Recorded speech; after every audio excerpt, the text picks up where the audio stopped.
Good evening, ladies and gentlemen. Adrian here from Adrian Mateo Jerome's. Yep, I'm back. It's nice and cool in Florida. And as you guys can see, I'm rocking the Draymond Crawford apparel, clothing line, whatever you want to call it. Um, Let me see. Mirror. Boom. There you go. So, yep, I'm rocking it. Looks nice. Looks good. Got the hat. Still got my sticker on it to preserve the price, the value on it. Okay, we're gonna have a great show tonight. We have quite the crowd already in the chat. Thank you so much for the love and support. Every single one of you guys, I really do appreciate it. Thank you from the bottom of my heart. I really, really appreciate the love and support. Let me go ahead and bring the one and only Mr. Draymond Crawford, aka Recovery One Drone, from the green room. How you doing, partner? I'm doing great, Adrian. How you doing? I'm doing great, man. I was just getting the little lady of the shower, giving her a bath, fixing the bottle, getting her ready for bed. Good, good. So that's why I was not on exactly at. I think I was on at 9. I think I made, well, no, probably about 9:01, something of that nature. But hey, I'm here. All Um, right. Man, we have a lot to talk about, including all these new drones that are actually coming out for the DJI line. A lot of you guys have been asking me about my little Karen issue that I had um, last weekend. It was it was actually something new. I never actually encountered a freaking Karen like that before. That was my first one. Well, Maybe not. I thought it was quite fitting after we had the discussion last Saturday And you know what? that you had this encounter. That's exactly what some folks was actually telling me when they actually called me, and even Hmm. went ahead and texted me that it was very interesting how the night before we talked Right. about that same bullshit, Hmm.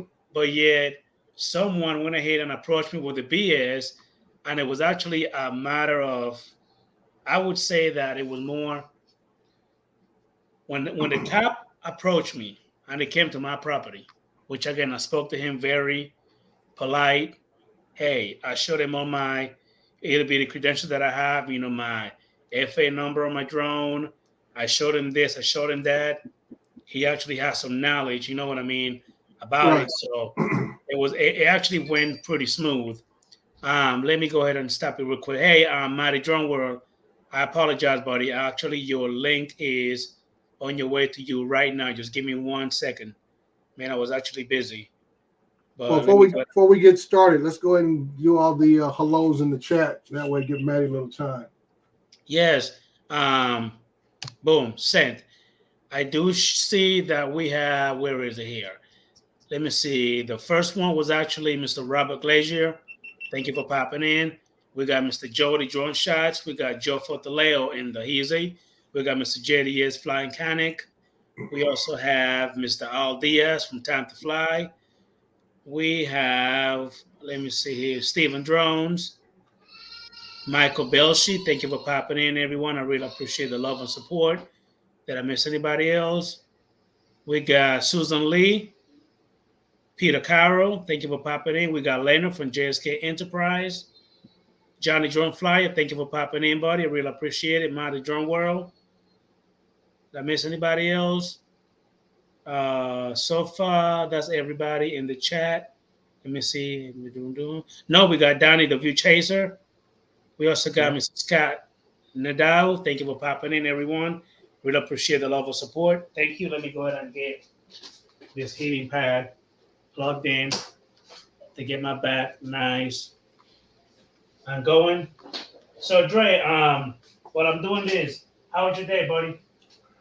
Oh, the day was kind of quiet. I went over and spent some time with my folks, man. I always tell folks take care of your family. That means if you have your parents still with you, like I do. My dad's 91, mom's 86, and so I went over and spent some time there. And what makes a good surprise for you? Didn't set this up. My wife and I go up to the door. My mom answers the door, and she says, "Who is this at the door?" And she's making a little joke about, "I already got too many Draymonds in the house." And I had no idea what she's talking about. My dad's there, and all of a sudden, my oldest son and his daughter walks up behind my dad. So Yeah. it was nice. You know, here you got 3 Draymonds in the house, and you got 4 generations in the house just paying a visit. And I always encourage my children to visit the grandparents. And I always tell them, I said, you ain't got to spend the whole day. Just stop by, say hi, hello, because you never know that little bit of time you spend with family members, especially if you got parents or an older aunt or uncle, whatever. That really makes their day. I mean, this sets their day on fire for the most part. So like I said, as they get the age, you start to see it. And then you start seeing the physical fall off of them, and then the mental side starts to dwindle a little bit. And then you got for that, getting those little small visits from family is very important for them. So like I said, we spent the time with my parents for a little while, went over and spent some time with my wife's sister. They just got back from Philadelphia. Her husband lost his mom about a week ago or so. So it was just trying to catch up with a few family members. So that was my day, because the weather was kind of iffy today. The wind was kicking up a little bit. So that's why I went out and flew earlier this week, got some flights in, a couple of videos out there with the M30T. I also got a video out there with the Phantom Advance. Kind of pushed it through some paces, turned off all the sensors and just went for it. You know, did some really FPV type of flying, and just went for it just to see how it handles. And that's why I said, when I go out, people always ask me, "What do you do for fun?" I go out there and push my drones to the limit. Even when I took that M30 out yesterday, I pushed that thing hard, real hard, and that thing just keeps surprising me. I flew it kind of like an FPV style, got down close to the ground within about 10 feet of the ground, doing an excess of about 45, 50 miles per hour with that thing. This is just to see how it would handle things for the most part. And, and that's why I say I go out and I push my drones, which means I'm pushing myself. And that's how I become, to me, a better pilot. And because I'm pushing these things as I'm going out there. So I feel real confident while I'm out there flying other reasons, other purposes and reasons that I know what my drone's going to do in most circumstances I encounter. Correct. Well, we do have a couple of new other folks here. We got Little Lamalora. We also have Mr. One Vision Aerial. We have Jim's Droning. Thank you for popping in. I really appreciate that. Thank you for the love and support. We got Mr. Rigor Mortis, who just popped in. We appreciate that. Thank you for the love and support. Little Lamalora said that it's 2 a.m. Where she at right now? Holy cow. That's late. She said she needs her beauty sleep. No, Scott Nadawa did not do such a thing. However, they went ahead and put them in their place, and I actually doubt that they're going to mess with me again. But if they do, I'm going to keep on flying. I'm going to let them keep calling the police, and we're just going to keep going round around in circle till they get the point that I'm not doing nothing illegal. And by the way, I'm not going to record their bullshit ass house, because I believe that if I do that, I would probably lose a lot of subscribers, because they got one of the shittiest and crappiest house and property in the whole neighborhood. However, we also got somebody in the green room. We got Mr. Paul Hodges. How you doing, Paul? Hey guys, how's it going? Hey Paul, how you doing, partner? Hey Joy. Yeah. Don't mind me, I just got to get everything set up. I never used StreamYard, so. Did your system at home safe? Huh? Yeah, I think home safe. Yeah, I think so. Okay. Yeah. How's things in the northern parts of the Americas?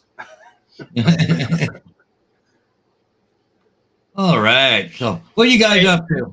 Hey, brother Chris, how are you doing, buddy? Thank you for popping in. Just doing a little chit chatting right now, Paul. Just kind of waiting for the room to fill up a little bit, getting our acquaintance over with everybody who came in, and talking about our day so far. So how's the real estate business doing for you? Well, I did one Thursday, and I got another one to do tomorrow morning, 11 o'clock. So okay. Yeah, Yeah, I'm doing okay, I guess. Well, I don't expect a lot. The real estate market's really weird right now. You Hmm. know, I'm pulling signs down that never sold, right? Yeah. Well, I was going to ask you, Paul. Go ahead and kind of introduce yourself. I know you come on usually with Paul Murray early in the mornings. I mean, for me, it's early in the morning. Yeah. A lot Well, of of these course. folks don't get a chance to chime in to know what I, you actually do with your drones. Well, yeah, well, I before you think a do that, lot of Paul, give people me a do. minute, Paul. Hold on. Before you do that, let me welcome Mr. Mike from Fly Zone Drone. How you doing, buddy? Thank you for popping in. Chris Hope, really appreciate it. Go ahead, Paul. Yeah, well, most of the people I've talked to before, anyways. But just in case anybody knows, I'm Hodges Drones. I live in St. Thomas, Ontario, Canada, and I do a lot of real estate signs, but I also do a lot of aerials for the real estate industry. So, like I said, I did one Thursday. I'm doing another one tomorrow morning, 11 o'clock. So, I'm on Paul Murray show all the time. I'm co-host of Paul Murray, so if anybody ever happens to go over there, they probably know who I am anyway. So, Right. but Well, anyway, so I want you to explain a little bit about the extra thing that you do. I know you fly and take pictures, but you also do the signage for a lot of these properties. yeah, like I put up. Well, actually, I've been doing it for 14 years now. Putting the signs up when it says for sale in front of your house. I have 40, 50 agents. So the nice thing is, when I come into the real estate industry with the drone, I already had the clientele. I just had to tell them, hey, this is what I got to offer. This is what I'm going to charge. And now, if I was doing it for the public, it'd be a little bit more money. But because I get repeat business with them, Right. of course, it's going to be a little cheaper because I tie it to the sign too, right? So Hmm. not only do I get the sign, I get the aerial. So I give them a little bit better deal. Okay. Great. Great. But like, the one I do tomorrow is an agent I don't even deal with. So, Hmm. he won't get quite the break that the other ones did. But Right. the thing is, I'm looking at this is the third or fourth time he's used me now. So he likes my work. I don't do his signs. He's got somebody else doing the signs. So I guess I'm doing okay, I guess.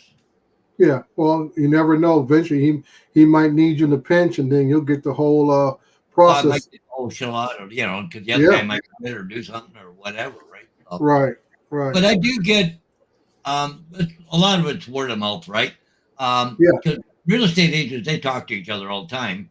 They, come along and say, "Hey, who's doing all your aerial photography? Oh, here, call Paul. You know, here's his phone number. Call him." Right. So I've gotten Right. quite a few out of that agents that I normally don't deal with. Right. So, Right. Right. And but that's one of the things. That's one of the things I try to push to people who get into the business. I said, real estate can be a good way. Like you said, you get like 50 agents you deal with. They yeah. feed you enough listings to keep you busy on a regular basis. Oh yeah, exactly. Like I, keep upgrading it as I go along. I've been, flying the Phantom 4 Pro, and well, I got the Inspire One version 2.0, but now I've gone up to the Autel. But the reason I've gone to the Autel here in Canada, um, to fly close to an airport, you got to have an advanced license, which I do have, and like the airport here in St. Thomas covers half of St. Thomas if you're within the 5 nautical miles. Right. So I had to have an advanced license, but my problem was DJI didn't want to launch. Mm. So, Mm. I had to go through all the steps to try and get it. Now I had one that, I don't know, a month ago. I couldn't get to launch. No matter what I did, I tried to put it in. I think it was just a bad cell service where area was. I come Right. home, got permission, went back out and had to do it. But here I am, like I'm trying to time it for the customer when I'm going to be there and all that. But I get there and I can't launch. So the Right. reason I went to Autel because they don't have those restrictions. Right. Yeah. Now, Yeah. now, Paul. Now, Paul. Hold on one second. Let me welcome Mr. Rocket White and also John on the Bayou. Thank you for popping in. I really appreciate it. Ladies and gentlemen, do me a favor. Go ahead and smash that thumbs up for the stream. I really appreciate it. Paul, when it comes to my Autel Evo 2 Pro Enterprise version 2 with the version 2 smart controller, as a Yep. lot of you guys know that I've been having issues. Uh, I know Mike is somewhere over there, but I figure I'd rock this hat, you know what I mean, and this sweater today because it's actually kind of cold outside. But anyway, a lot of you guys know that I was having a lot of issues with my Altel Evo 2. I was actually getting ready to actually send it back and just get my money back. However, after speaking to Mr. Ken Booth on YouTube, who actually happens to work for Altel, and he actually will get back to you if you actually get in contact with him through Facebook Messenger or whatever. Send him a message. Again, Ken Booth Yeah. on Facebook, and he will actually get back to you about any kind of issue you have with the Altel. And I again, was talking to my issue was basically that at around 3,200 feet, 28 or 3,200 feet, which with my bright ass beacon, I pretty much had line of sight on the drone. It was disconnecting, and then it will return back home. But I wouldn't even have any FPV or nothing when, you know what I mean, coming home. So I didn't even know, you know what I mean, what the hell the drone was or how to get, you know what I mean, control of it once it's coming yeah. back. So Well, the story short is, after dealing with it for a little bit, he finally went ahead and helped me out, sent me some info. I was able to go ahead and do a firmware update, I guess a new beta or whatever on the smart controller, and it's actually working pretty good now. So I'm actually pretty happy with it. And I have think you got the beta version, the newest one, so what now? the beta one? Yes. Okay, I haven't done the beta one yet, so You actually will have to go ahead and go. There's a way for you to do it, Paul. You have to go through like the yeah, alltail.com or I know whatever. where to go to get it. Crap, you know what I mean? Now, he was trying to tell me to go ahead and pull like a zip file, download it to the SD card, and then put it into the drone. But because I got it through a Dropbox, you know, like Google Dropbox, I Yeah, was able to just log into my Google, you know, stuff, click on it that way, and just do the firmware update. You know what I mean? Made it just a little easier for me. yeah, okay. Yeah, you can, sometimes do it over the air or manually, which is the Yeah. SD card. Okay. The only thing with Altair, if you guys don't know a lot about it, you guys probably do that know some. A lot of the Altair joint, you can't just do the update like we do with DJI. It's a little bit more complicated, and I think it's a bunch of BS.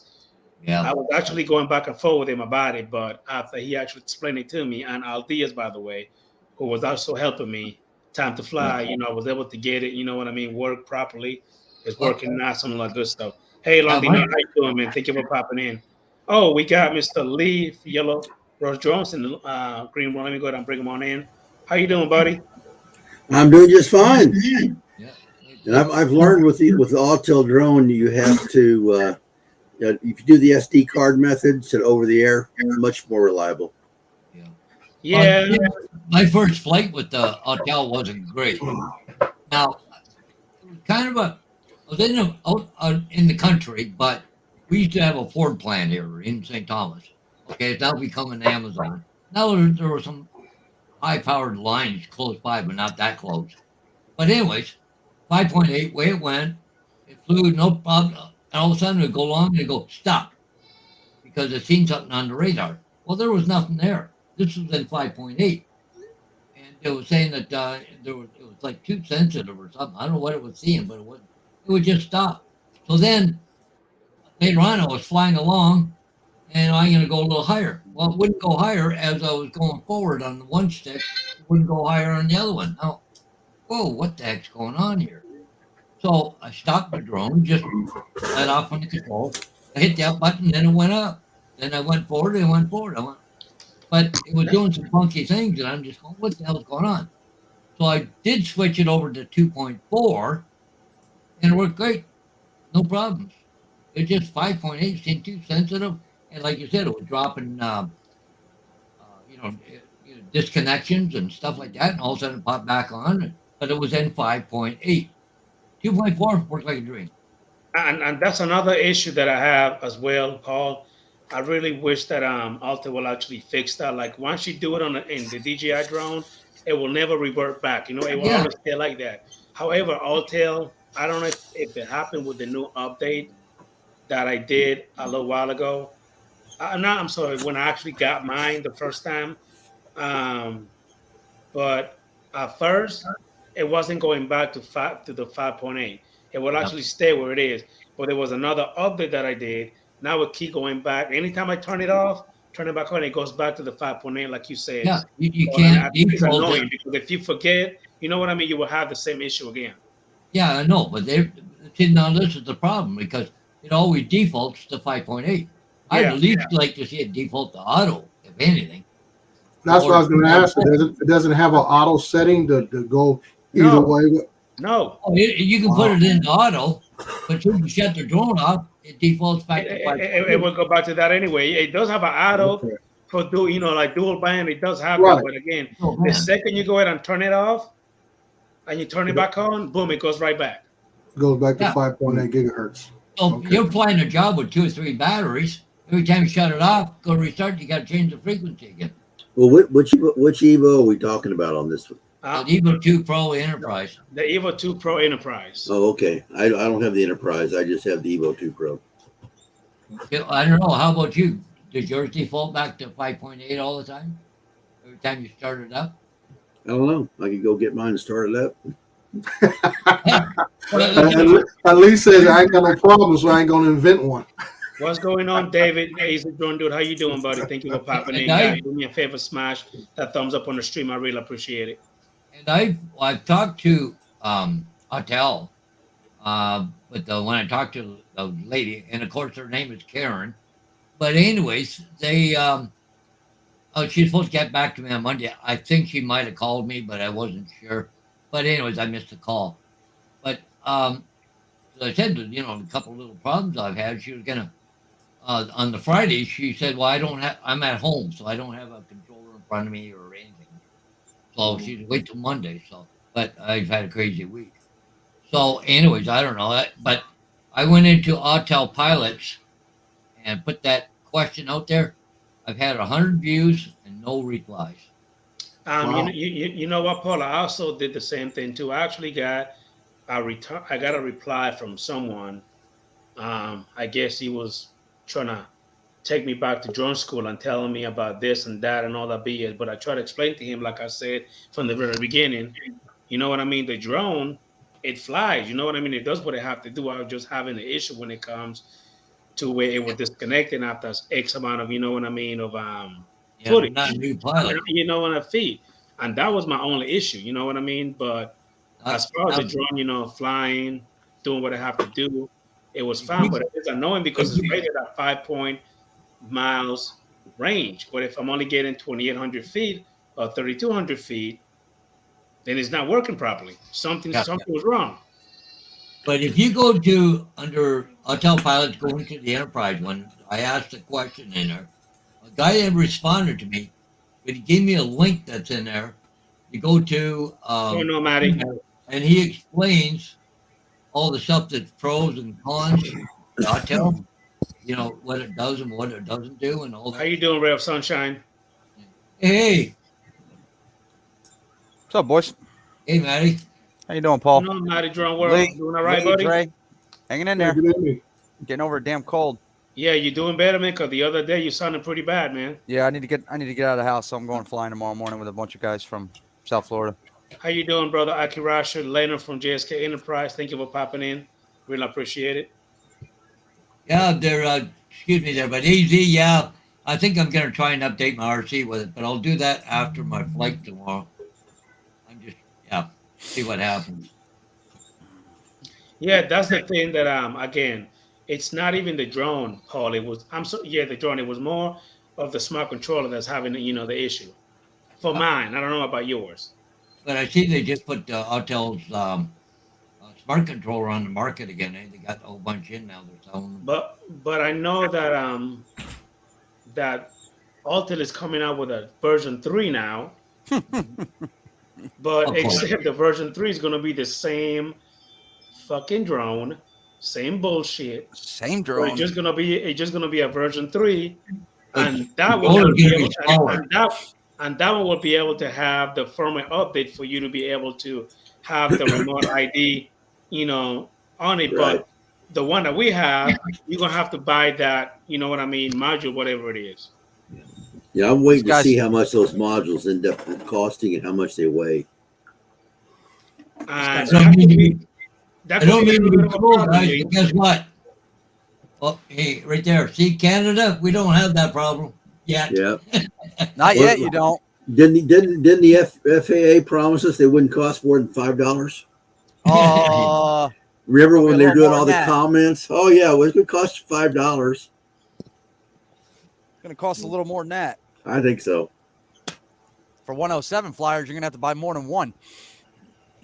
Yeah, because you got to have a different Gotta number have for one each for one. each bird. Yep, you have to have one registered to each bird. So you tell me if I fly over American water, I have to have a remote ID. I'm not only if sure they of the catch rules you. on that, but I would think so. Well, look at Paul Murray. He flies over to the Canadian side all the time when he goes around the ship because it's halfway down the middle of the river. We're Canadian U.S., right? Okay, wait a minute. AZ Drone to say something. What do you say? My new Alta firmware for light. I didn't update it. Hey, I guess that one does, but again, for the Alta Level 2, David, we don't even have that choice. For the firmware Yeah, but it update. might be already in there. It just needs a. It might be in there. They just haven't said anything yet. You think so, Maddie? Yeah, I think so. Yeah, I'm sure it is. I'm sure. Well, I went through problems with my Evo 2 Pro version 2 that it kept disconnecting, and I got full camera feed on my tablet, but it lost connection between the controller and the drone. And as if I flew it with just the controller, the standard controller, it flew fine. It took pictures. It did video. It did what it was supposed to do. But the minute I plugged in, an iPad or an iPhone or an Android device, it would disconnect within 30 seconds. And Ken Booth is the only one that kept me from throwing it in the trash can because he stayed with me. He troubleshooted it on a weekend over Messenger with me. And then he got tech support to expedite a problem, and it ended up being a firmware issue. And you know what, Lee? That's exactly what Ken Booth was able to do for me because, again, I had it packed up and ready to ship back to the company and just get my money back. I was pretty much over it. Hey, how you doing, Marcelo? Hey, So what's Ken supposed to do to fix it? How you doing, USA Drone Flyer, Captain Joe America? He didn't technically for me, Maddie, he technically didn't really do any kind of technical support for me. He basically just told me, hey, you know what I mean? There's the link. He can only do so much. Do this to your remote, download this firmware update, and it should work. If it doesn't work, then you will have to call Altel directly. So I did the update of what he told me to do, and it's working a little better. But that's pretty much what he did. He didn't really do nothing else for me. I'd rather unlock geozones. Yeah. I'd rather just stick with unlocking geozones than deal with other issues. Well, I've got all those unlocked on all my DJI drones except for the Mini 3 Pro and the Avata. Yeah. All my other DJI drones, I can launch it wherever I want to launch it. They all you got have the drone hack on it. drone hacks or the no limit drones. Yep. Hey, Rocket White, that's pretty generous of you, buddy. If anybody wants a Hobson Xeno, get in contact with Rocket White and he will give it to you. Appreciate it, buddy. Hey, speaking of giving away stuff, how about that idiot that keeps popping up that scam account on all the different YouTube channels? Hey, you've won a prize. Text me over here at Telegram and give me your credit card information so that I can rack up a bunch of charges on it. Mm-hmm. How you doing, Mr. Night Train? Mike, how you doing, buddy? Hey, Andrew, thank you for popping in. Really appreciate it, man. Guys, do me a favor. Go ahead and smash that thumbs up on the stream. I really appreciate it. But yeah, I have been getting those too, Lee. Keep getting some jackass talking about contact me in Telegram or some BS of that nature. Like if I leave a comment on yours, it will literally kind of post it like it's your channel, but telling me to contact him, you know what I mean, to Telegram Right. or some BS like that. Bots. Hey, Wayne B, how you doing, bro? Thank you for popping in, sir. I go in, not only report the comment, but I go into the account and report the account to YouTube. And so it was created 5 hours ago, created 30 minutes ago, Too bad, I'm reporting it. Yeah. Hey, Brother Dre, you mighty quiet over there, buddy. You all right? Well, y'all talking about the Altel, so I'm listening and learning. And so far, I've learned not to go buy one. Well, the main thing you need to know about Autel is they're orange. Oh, never mind. Yeah. No, but like I said, it just goes to show that DJI has its issues, Autel has its issues, and that's I know we all want to have the perfect drone, but just no matter which side of the fence you go on, you're going to have to deal with something. It Yes. doesn't matter. And they're just a tool. I use the That's drone it. that fits the situation the best.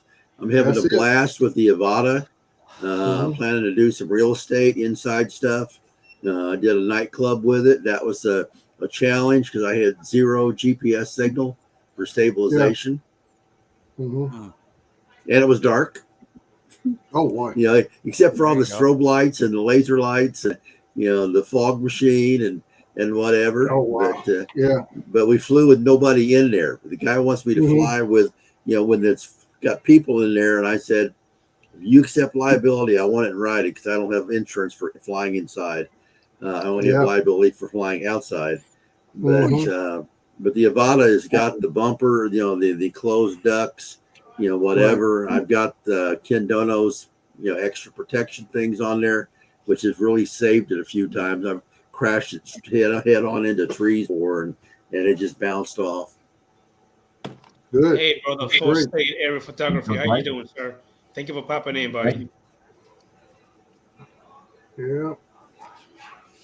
So, Well, Hey, Paul, man. that's interesting. No, that's interesting what you guys just talked about with the Autel, and gives something for people to chew on. 'Cause like I say, if you guys are all having issues, I know there's quite a few probably in the chat that actually own some Autels that may have been had the same issues and probably need some guidance on where to go to get some quick fixes. yeah, there's quite a few people that I know that also, hit me through the comments and stuff like that, telling me that they're having issue as well. So, I know that for sure. This is actually the last Alto drone that I'm gonna get. If that's the Kinda. freaking case, I'm not dealing with the bullshit no more. Trying to figure out why they have issues with their certain versions, and then just come out with another version instead of fixing the previous version. And, I'm and, trying to and enter the that's the chips, frustrating eh? part, Marty. I don't understand that. That's the frustrating part. And again, they just keep coming out with another version 3, but it's the exact same drone, just version 3, the exact same thing. You're actually able to use the same batteries from the damn, you know what I mean, from the same I drone. got 7 batteries now for my Evo 2 Pro. I think a lot of the problem is the chips, eh? Yeah, You the know, chipset. they- That's the only thing they're changing, Paul. The chipset. I mean, that'd They be can't- different if they could say like, okay, if you have a version 2, trade it in, and we'll give you a version 3. Right. But they're not going to do that. I wish it was that easy, but they're not going to do that, Matty. They just want you to keep spending the money in the freaking drones. You know what gets me when I hear that thing about the chipsets, all this kind of stuff. I said, well, you know what?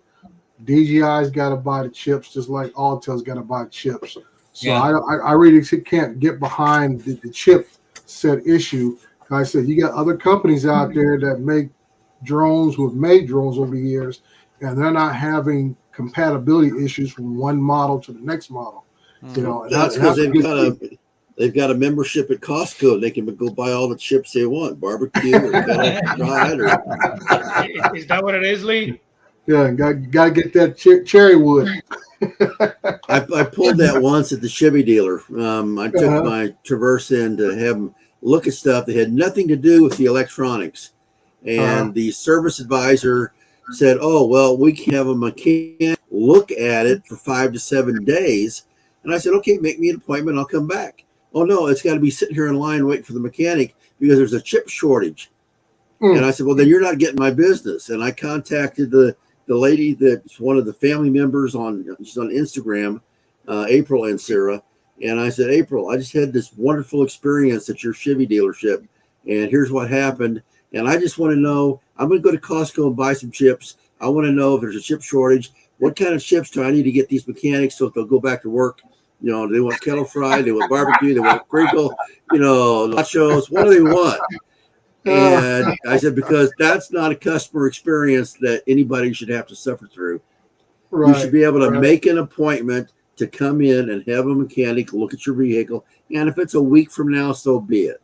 I've got a certified shop I go to. I can call him, and say, hey, Eddie, I need to bring my Traverse in. And he'll say, Mhm. okay, right in the morning, we'll take a look at it. And if it's going to take too long to fix, he'll say, hey, I can't get the mechanic to work on it until Wednesday, but bring it back Wednesday and we'll put Right. it in. Yep. Now I do have a question for you, Dre.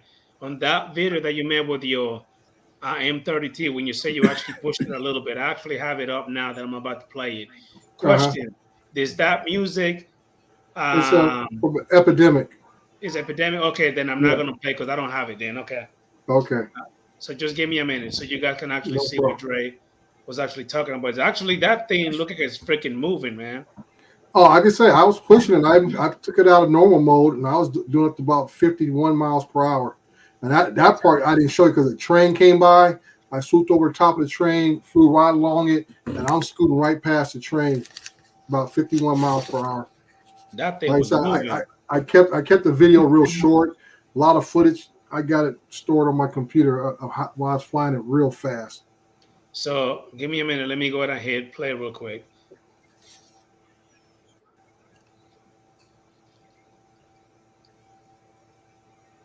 That's a nice case, by the way, man. That's the case that it comes in. That's the case that it came with. Okay. Yep. And thank you, Al Diaz, for this GoPro 7 camera. I think I finally got it figured out. It was giving me some issues a while. I didn't trust it, but we came to a compromise that if I don't do too much with it, it'll work.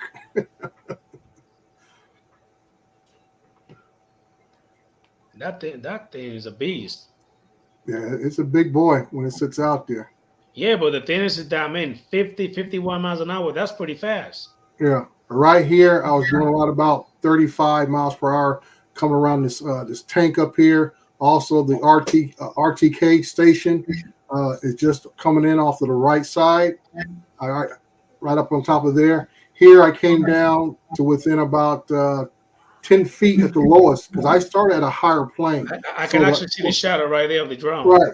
But like I say, my telemetry told me I was negative 50 feet when I was flying because I'm at a higher level than where I'm at right now. So I'm flying. So that's why I tell folks, be mindful where you take off from, and that way you won't have so many connection issues and stuff. Because like I said, the higher you are at where you take off from, the better you may be downrange as far as your connections. That thing coming down pretty nice too. Oh yeah. If I'm not mistaken, that was a return to home that you did, right? Yeah. I did a return to home so that way I could pick the camera up and watch it come down and stuff. But I ran a total of 2 sets of batteries that day. Really pushed it a lot.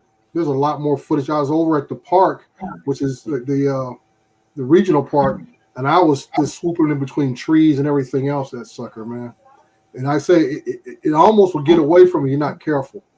The speed of that thing will fool you if you're not really paying attention, because it accelerates real fast and decelerates real fast. And the same thing when you try to push it up or come down, it's moving at a lot faster rate than you think it is. Hey, Rocket White, to answer you, what drone is it? What we're looking at? That's the DJI M30T. It's a fairly new drone that came out, man. And yes, it is a big bird. Yeah, Lon is correct. The M30T is basically a big Mavic 3 or Mavic 2. It flies just like the Mavic 2s and Mavic 3. It's very, very agile bird. Very agile. It's basically the M stands for Matrice, right? Yeah, it's a Matrice 30T. So I got a question for you, Dre. Yeah. You do a lot of construction stuff. Mm-hmm. Now, do you have a lot of problem with underground hydro on takeoff? No. I mean, that's why I say I don't like flying on site, so I don't have a lot of that issue. I try to find a spot off site, and that's why I tell folks that I do my prep work like you do. Take a look at the site before I go out there, see what the elevations are at, and everything else. And I try to find a good place off site, if all possible, to fly my drone, because I know, being in construction myself over 20 years, I know you're going to have a lot of underground utility work, rebar work underneath that concrete. Like I said, I just finished the Amazon project. So you don't want to say, oh, this nice, pretty, concrete here, but I don't want to take off from it because it's got rebar, reinforcing concrete. And that All the housing around here is now all gone underground. No telephone poles. Right? Yeah. It's So nice for flying, but I'm sitting there on the ground and I'm having like doing funky things. Oh, what the hell's going on? Yeah, I look over, you'll big get hydrobox everything. in there. You'll get everything from compass error issues to magnetic interference, and who knows? Like I say, when I was out the Amazon place, I walked out of the trailer because they wanted they call glamour shots like you do for real estate. So I said, since I'm on this side of the building, it's over 1 million square foot building. So I said, let me go ahead and launch from here. I launched from the hood of my car, because my car is all fiberglass and stuff. So I launched from the hood of my car, got the shots from that end. Once I finished that side, I drove up the street to the other side of the facility, and I launched from there and got the other side and got it out of the way.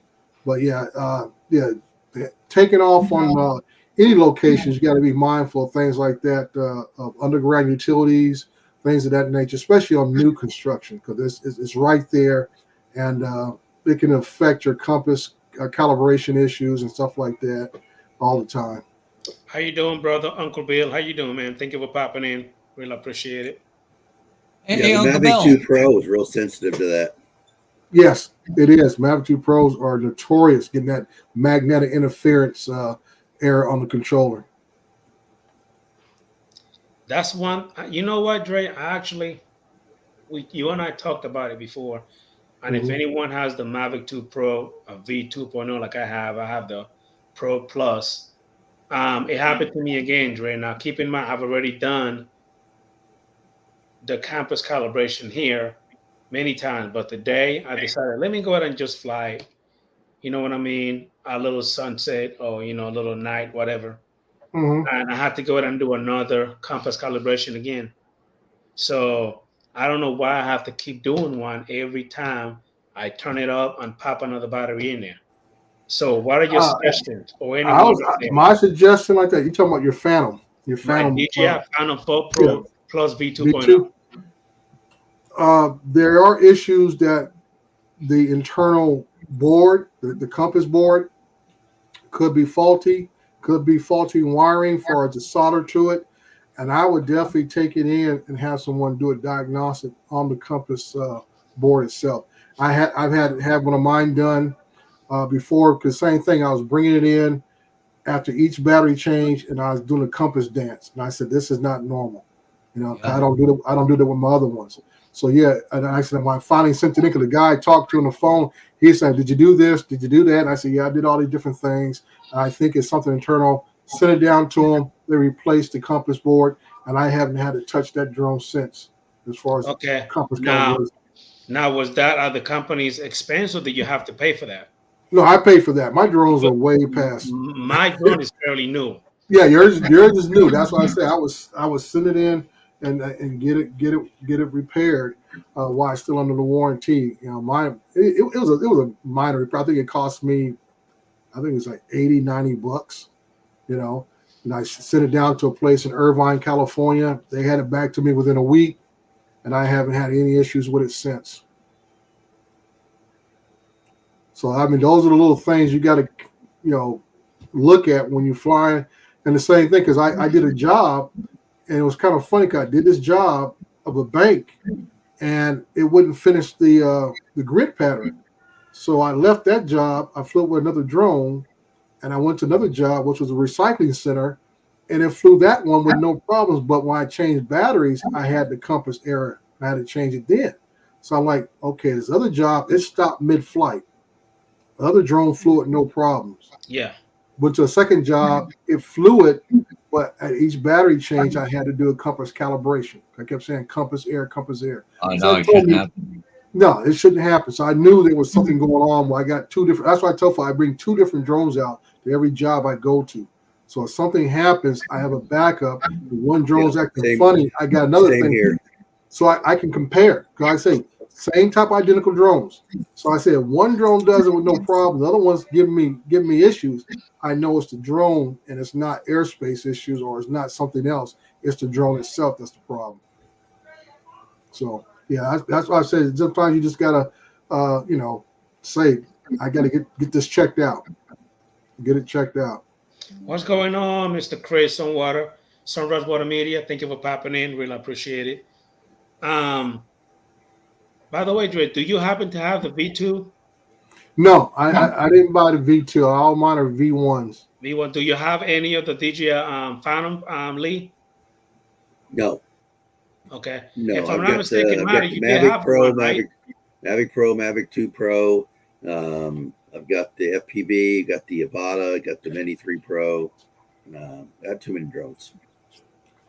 And you know what? That's kind of like it does make sense what Andrew said, Dre, and it does make sense of why you keep saying that you always have a backup drone in case one fails. You know what I mean? You have any kind of issue Right. because you don't want to go to a job, one Mhm. drone, then that one gives you problem that you won't be able. You know what I mean? Get it Right. done. Now, Right. Paul Hodges, if I'm not mistaken, do you have the V2? Did you have Phantom full Pro V2? No, I don't have the V2. I got V1. The V1s as well. Okay. Actually, Okay. I got two of them. Okay. Hey, David, AZ Drone Dude, do you have any issues with your DJI Phantom 4 Pro V2.0? Let me know if you do, man. I appreciate it. How you doing, Dominic Northside Hawk? Thank you for popping in, buddy. Really appreciate it, man. Yeah, I like the V1s because that way I'm not tied to that controller. Yeah. The V2, you have that built-in monitor. Was the one they usually sell with the package. With the V1, I use my Apple tablets. I can use an Android tablet, phone in a pinch. If I forget a tablet or the tablet goes dead or something like that, I can always get the thing done. Going from there. And plus with a lot of these jobs I do, I use third-party software like Drone Deploy and Litchi, which you cannot always upload to the V2 controller. Okay. So those are always issues that you got to look at also. Like I say, when DJI opened up the original smart controller, it really brought life to that controller itself. Now I can take that controller out and still use Litchi on that and get a lot of orbit work done. Also take a lot of still shots. That's what I did at the Amazon. I took two Mavic 2 Pros out there and knocked it out with no problem. So it all depends what I got to do at a job, what drones I'll take out to one. Now, Greg, you said that you send it to some DJI store in California. And you got it back with Yeah, I got it back within a week. Yeah. Okay. Yeah. And I say I'm lucky out here. I have at least two DJI authorized dealers. I have the one in Irvine, just a repair place, but also I found a distributor here in I think it's in the San Fernando Valley area, just to the north end of LA, that also sells and repairs DJI drones. So I mean, I like the relationship I have with some of the guys in Florida. They have gave me some great deals on drones I bought over the years. But like I say, shipping time and all that kind of stuff, where I can get something out of LA area within about a couple of days instead of a week and a half come out of Florida. So yeah, it's always good if you live close somewhere that has a repair facility, so you have less downtime. Hey, what's going on, Mr. Chris Half Drone Will Fly? Thank you for popping in. We got Mr. Charles Goloski in the house. Thank you for popping in, buddy. I really appreciate it. How you doing, Mr. Drone and New Visuals? Thank you for popping in. Really appreciate the love and support. Ladies and gentlemen, do me a favor, smash that thumbs up on the stream. I really appreciate it. I'll be back soon going to adjust the camera. That's fine. I was going to answer Lon's question. Yeah, Lon, you can get the V2 with the older controller, older style controller, but most often you see them packaged with that built-in screen controller. You actually have to ask for one without the built-in screen. And that's if I want to buy a brand new one.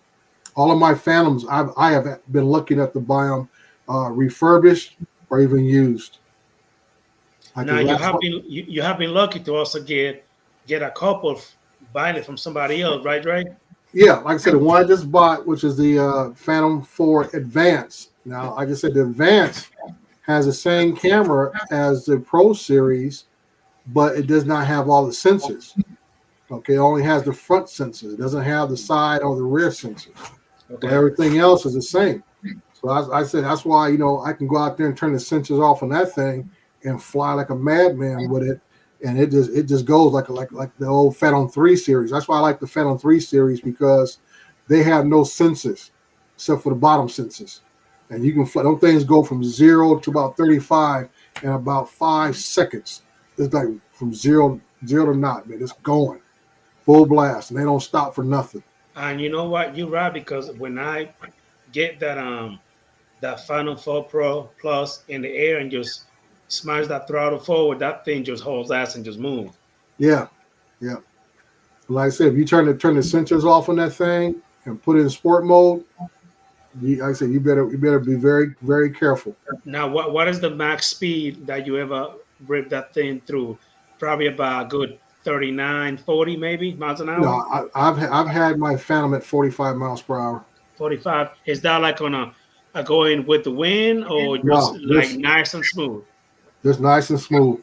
Okay. Only thing you got to worry about if you're going in a sport mode, when you turn, the camera could possibly swing opposite direction because of Okay. the amount of speed and the wind that you're doing. Yeah. The camera sometimes swings the other opposite way, and it has to force itself to turn with the drone. And that's why I was trying to check out with the Matrice 30T to see how this camera would go at such a high speed, to see if the camera was strong enough, the motors on the camera were strong enough to hold it in place as I was flying. Okay.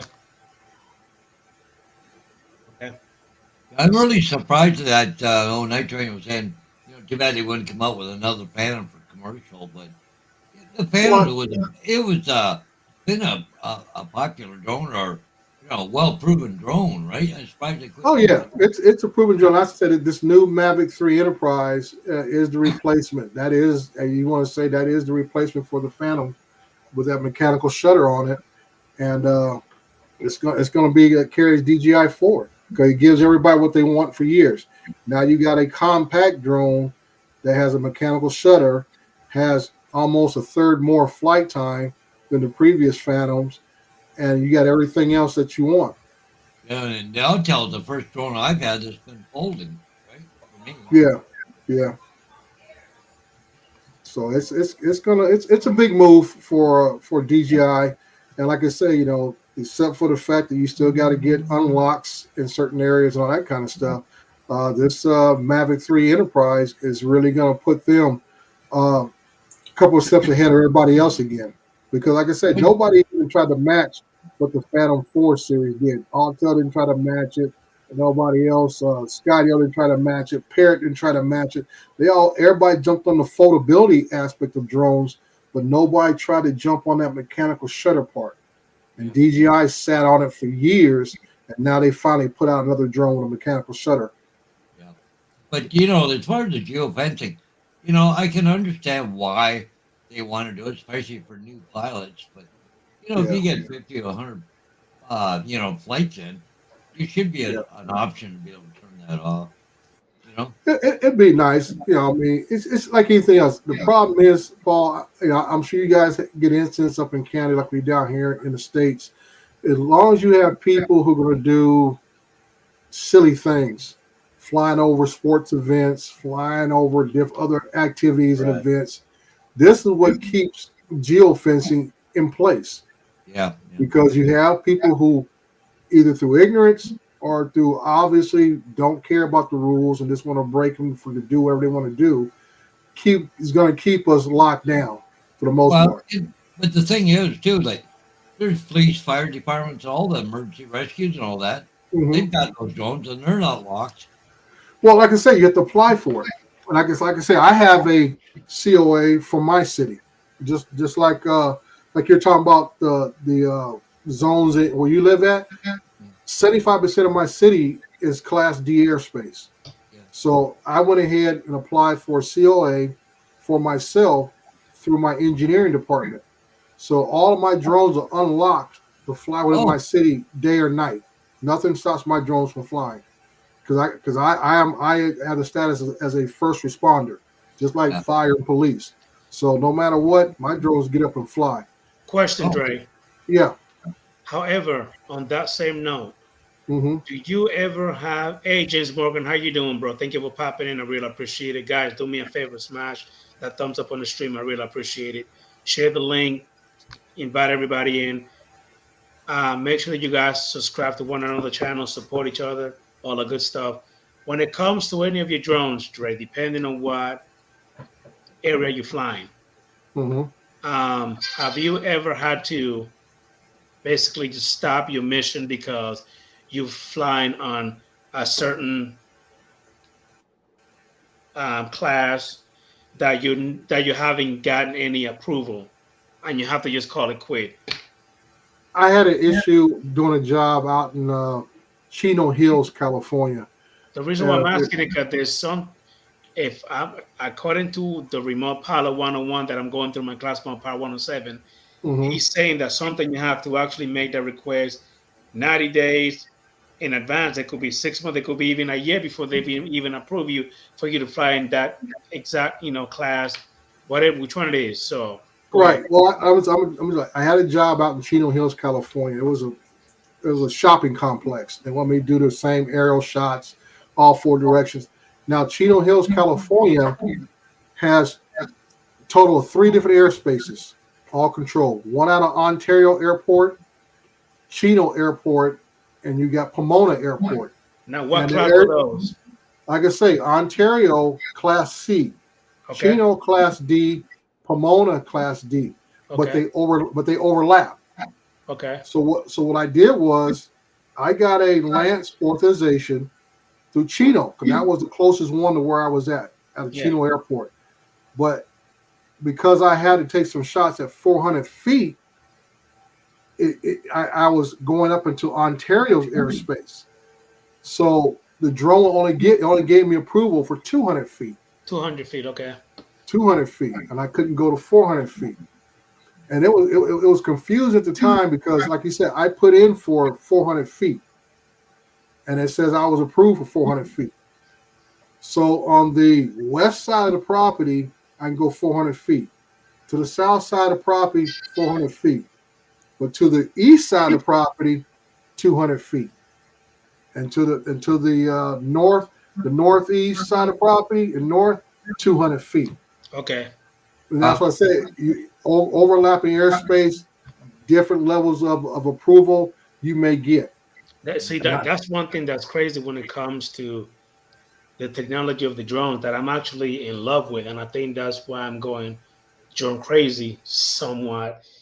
Is like what you're saying right now, Andre, is that if you in this side, you get approval to do what you require, what you were actually approved to do. Right. But if it so happened that you go a couple of inches or a foot or centimeters in that other direction, even though you kind of say, almost seem like you're in the same area, but because you moved a little bit, now you're in another side, now only bumped you to only 200. Right. Like I was doing an aerial job there, and I was outside the airport zone, the 5 kilometers, okay, and put the drone up, went to fly across the street because that's where it was, because I don't want to park in front of the place. Mhm. I went halfway across the street and stopped. It wouldn't go any farther. Oh, shit. We got this bullshit coming on. Sorry, guy. Let me get rid of it. I see it. Go ahead. Nightball will get it. Yep, it's got it. But anyways, so what I had to do was land it back down the ground, go across the street, get authorization, and then go back up again. But And see, that's another thing. And the thing was, I was outside the airport, but there was that, the bow tie. Yes. Yeah, it was just inside that bow tie, but it was outside the zone of the airport. And the thing is, the airplanes cannot fly under 1,000 feet over a city, town, or built-up area. Mm-hmm. So why can't I just go up, 200 feet? You know what I mean? Yeah. It's confusing. Like I say, I don't know if I mentioned this before, Adrian, but when I used to do that recycling center, it was at the end of the bow tie area. Part of the recycling center was in the bow tie.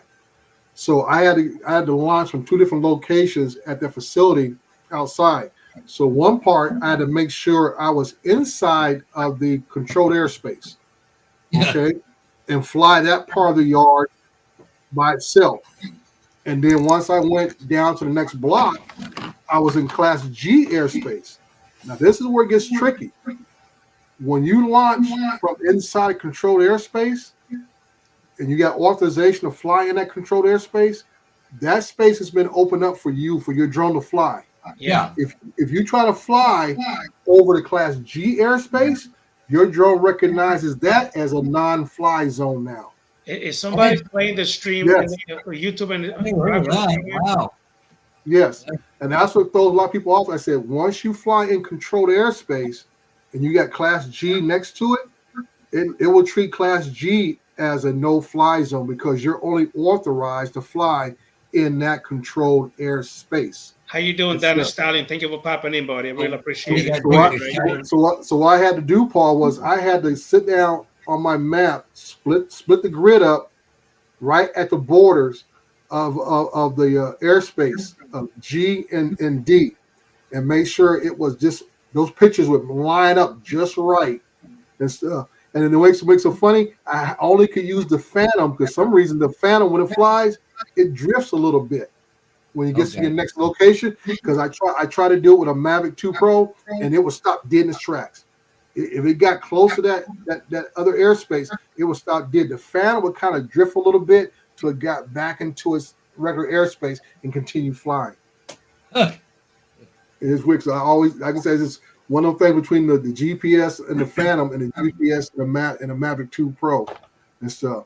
But yeah, that's why I tell people, I say, if you're flying in Class G airspace, and everybody knows this, if you're flying in Class G and you try to go into controlled airspace, you get the brakes hit like you're talking about. Yeah. But if you got authorization and you take off within a Class D or whatever, A, B, D, or C, that is the airspace that's open to you. You cannot go back into Class G until you turn off the authorization and move over into Class G and take off. One. Right. And that's why I packed all my drones. So in other words, Dre, if I was to go ahead and get approval for 30 minutes to an hour in one class, but yet I finished the job earlier, and I'm like, well, I still have enough time, but yet I wasn't thinking. I'm like, wait a minute, I guess because I'm here, I can actually move to the other one. So if I go from one class to another, you cannot carry the same approval to another one. You have to cancel it, then open another one. Well, you don't have to cancel. You can just open another one. Okay. You just gotta make sure you open. Like I say, if you're going from a regular class D, C, whatever, and you go back to Class G, just make sure your drone. Like for me, I have a authorization on my controller itself that I activate or deactivate. Okay. I have that on my drone, and like I say, it almost threw me for a loop the other day when I was out in Beaumont, California, for the Amazon job, because my drone kept saying no fly zone, no fly zone. Well, last time I used that drone, I was in controlled airspace under my authorization, and it treats everything else as a no fly zone. Okay. So I had to go into my controller, hit the little slider, and say, okay, turn off the COA, my authorization, and the drone said, okay, GPS, I'm good to go. So those are little things that can like sort of that's crazy. They drive you crazy, especially when you fly in different locations quite a bit with different drones. Hey, Dre, did you answer some Razzwater Media? Yeah, he said crazy. That's depending on what drone or other app in here. And that's what I tell folks. I mean, like I said, I use Drone Deploy a lot as far as doing the construction jobs. So same thing. That's what I say. Even that recycling yard, I was using Drone Deploy, and that thing was stopped because even in Drone Deploy, you have to get LANC approval if you need to fly in controlled airspace.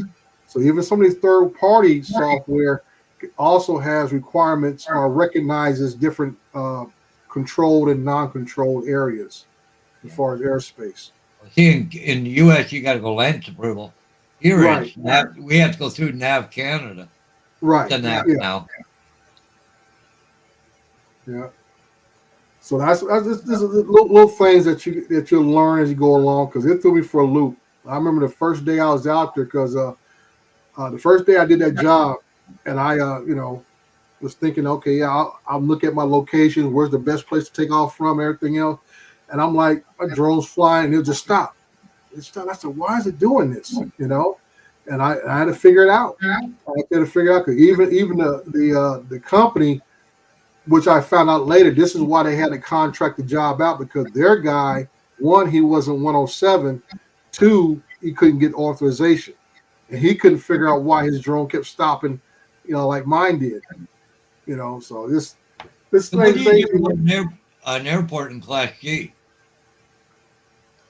If the airport's in Class G, it's probably going to be a I'm sorry. Hold on, Dre. Say that Yeah. again, Paul. What was the question?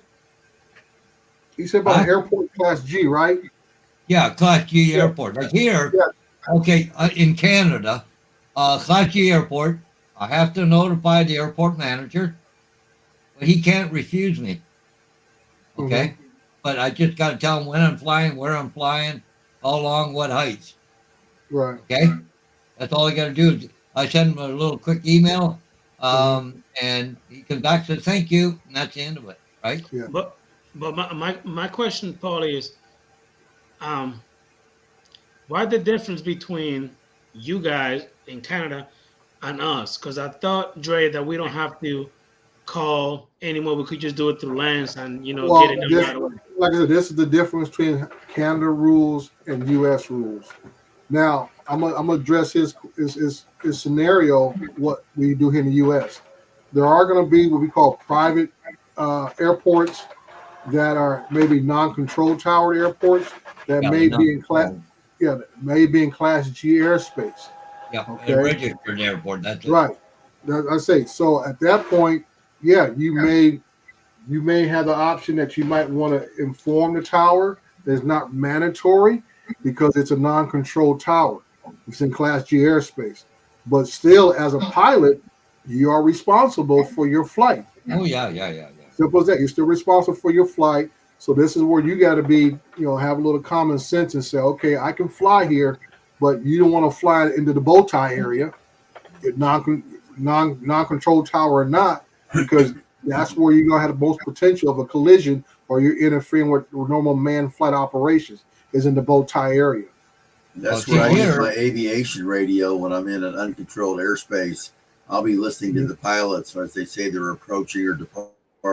Because I have flown with permission in the actual flight path of a small airport before, and they knew I was there. Permission to be there, and it looked like I was closer on the video, but I was like 100 yards away from where the plane was actually passing by. But because the camera reaches out and grabs them, Right. Yeah, it looks like I would just sit there looking in the side window with their plane, and they love it. Yeah. So go ahead, Paul. And here in Canada, if you have the basic license, which is non 107, you can't fly within 5 nautical miles of the airport. Yeah. But under the advanced, I used to have to get permission to fly, but now they changed the rules, and he can't refuse me. I just have to notify him. Yeah. And I can say, half of St. Thomas is under, the Class G the airport, 5 nautical miles, right? yeah. You're correct.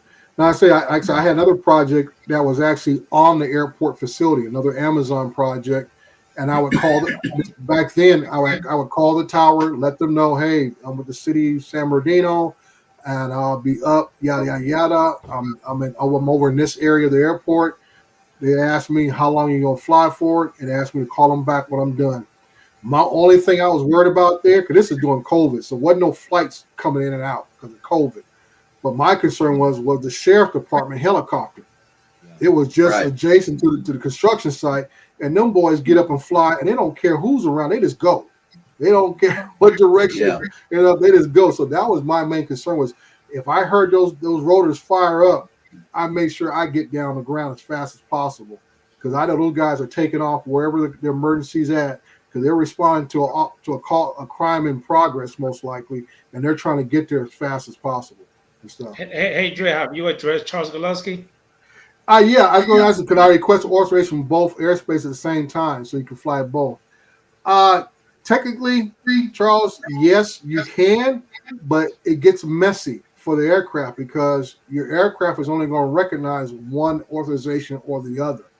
It's not going to be able to recognize multiple authorizations, because that's why I tried to do when I was out that job site in Chino. I tried to go ahead and apply for a Lance authorization for Ontario Airport, and I also had the Chino Airport, and all I kept getting was 200 feet. It wouldn't let me go any higher. So I'm not sure what the deal was. Is I know I tried at least 6 times on the site to try to get multiple authorizations to get 400 feet, but every time it kept saying no more than 200. So, yeah, it's sometimes it be hit and miss. It's nice the days when we used to be able to call towers and talk to somebody and go from there. But with the Lance, I mean, I've had most of the time good experiences using Lance, and now that we have Lance at a lot more airports today than it was no more than 2 or 3 years ago. You can't even get like me. If I want to have a COA up in the high desert at the old Victorville Airport, they won't. The FAA will not authorize it anymore. They say I have to go ahead and go through the Lance process and go through that from now on. And that's a maintenance airport up there. It used to be an old George Air Force Base, but now it's a maintenance facility for aircraft to fly in and out of. But I still have a COA for over in Riverside, California, for the March Air Base over there because it's an active duty base for that area. So I am still required in my COA. I have to call the tower, let them know that I'm flying, and they have final say so if I can fly or not, because it's a military base that I'm flying that airspace. So I have my one for City of San Bernardino because I'm a first responder there. And like I said, the one over in Riverside, California, is because it's a military base. They let me continue to have my COA for that area, and I need to contact the tower. I got a quick question for you, Dre. Yeah. It's a little off subject. Sure. Ontario, California. Isn't there a big skydiving club there?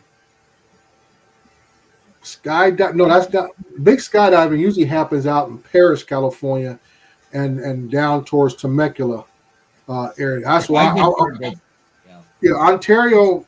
No, they don't do any skydiving there. I know out where I live here in San Bernardino on the north end, behind Cal State University, they have the paragliders.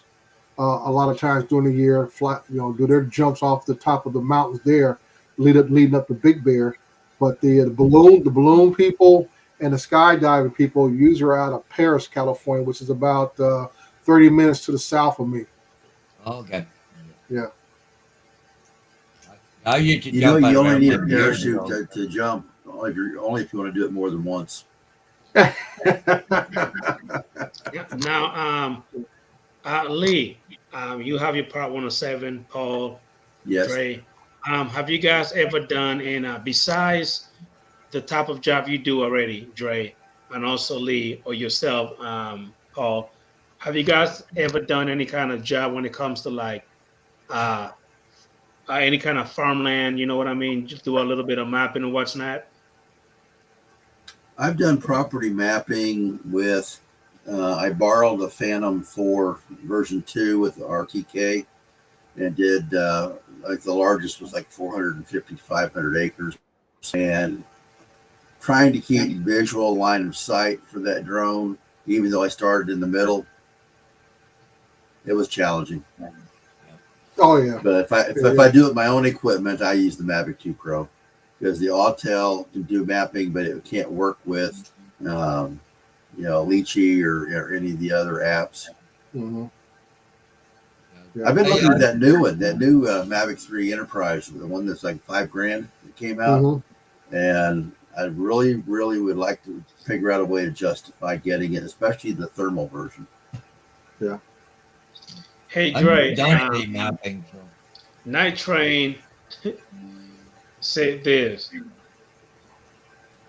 San Bernardino, and he said that he was born there. Is that really a city in California? Not Ding Dong. It's San Bernardino. Oh, he But, just want to say Ding Dong. It's got many nicknames. If those who grew up in this area know that as Purdue is the most common nickname for our city, is just Purdue and stuff. And we have our share of the ladies of the evening here, just like most major cities do and stuff. So we have that. There's plenty of videos. You want to hear about the hoods of San Bernardino? There are tons of videos on YouTube. Oh yeah, there's one guy in particular I think down that way. Yeah, they just, and usually I told one guy, I say he did an 8-minute video, but he kept circling around the same blocks and kept circling around the same hookers. And so I said for 8-minute video you couldn't find no more than that. Right. Hey, I back said, in 1984, when I first moved to San Antonio, I had a computer job at a art supply place downtown San Antonio, and she had a big window that was mirrored, so you could see out, you couldn't see in. And the lady came back after about an hour and asked how I was doing, and I said, "Well, I got a question. Is parking really this bad and congested in this neighborhood?" And she says, "Why?" And I said, "I've got all these cars. I keep seeing the same cars circling around the block coming past this window. And there's all these ladies standing over there waiting for rides, or people get dropped off and get picked up." And I was so naive at the time. I had no clue, what was going on. And she explained what was going on. On Avenue E off of Broadway, that was the main, one of the main places for ladies of the night. And this was daytime. Oh yeah, they do most of the work in the daytime. Yeah. And there was a bus terminal that was like 3 blocks away that was primary going down to Mexico and back. And I noticed a lot of the ladies were all Hispanic that were all standing out there. So anyway, that's just a story from the house. Now, I see Chris Hope got his Phantom 4 Pro back. He got a refurbished unit. I wondered, have you flown it yet there, Chris, or what? It should be when good. did he get it today? Anyways. But when did he get it, Paul? Today? No, I think it was a few days ago, I think. Okay. Hey, Chris Hope, if you want to join in, let me send you a link real quick. That way you'll be able to hop on it, because I'd like to know how is that thing working out for you. Let me see. Boom, sent. Hey, Chris Hope, I sent you a link on the Facebook Messenger. Come on in real quick, buddy. Talk to us about it. That's the thing about our hobby. We have our ups and our downs. We're always trying to get our business off the ground. Yeah, the thing that pissed me off was he paid, I think, $400. He sent it to DJI and they sent him a refurbished. I crashed mine. It cost me $1,200 here. Wow. So he just went, whoa. Well, the gimbal's all messed up. But see, the problem is with the Phantom 4 Pro, they won't just sell you the parts to replace it. It has to come with the camera, everything, all one piece, right? Nice. What drone is that? So, Dre, any update on the AM3 Enterprise?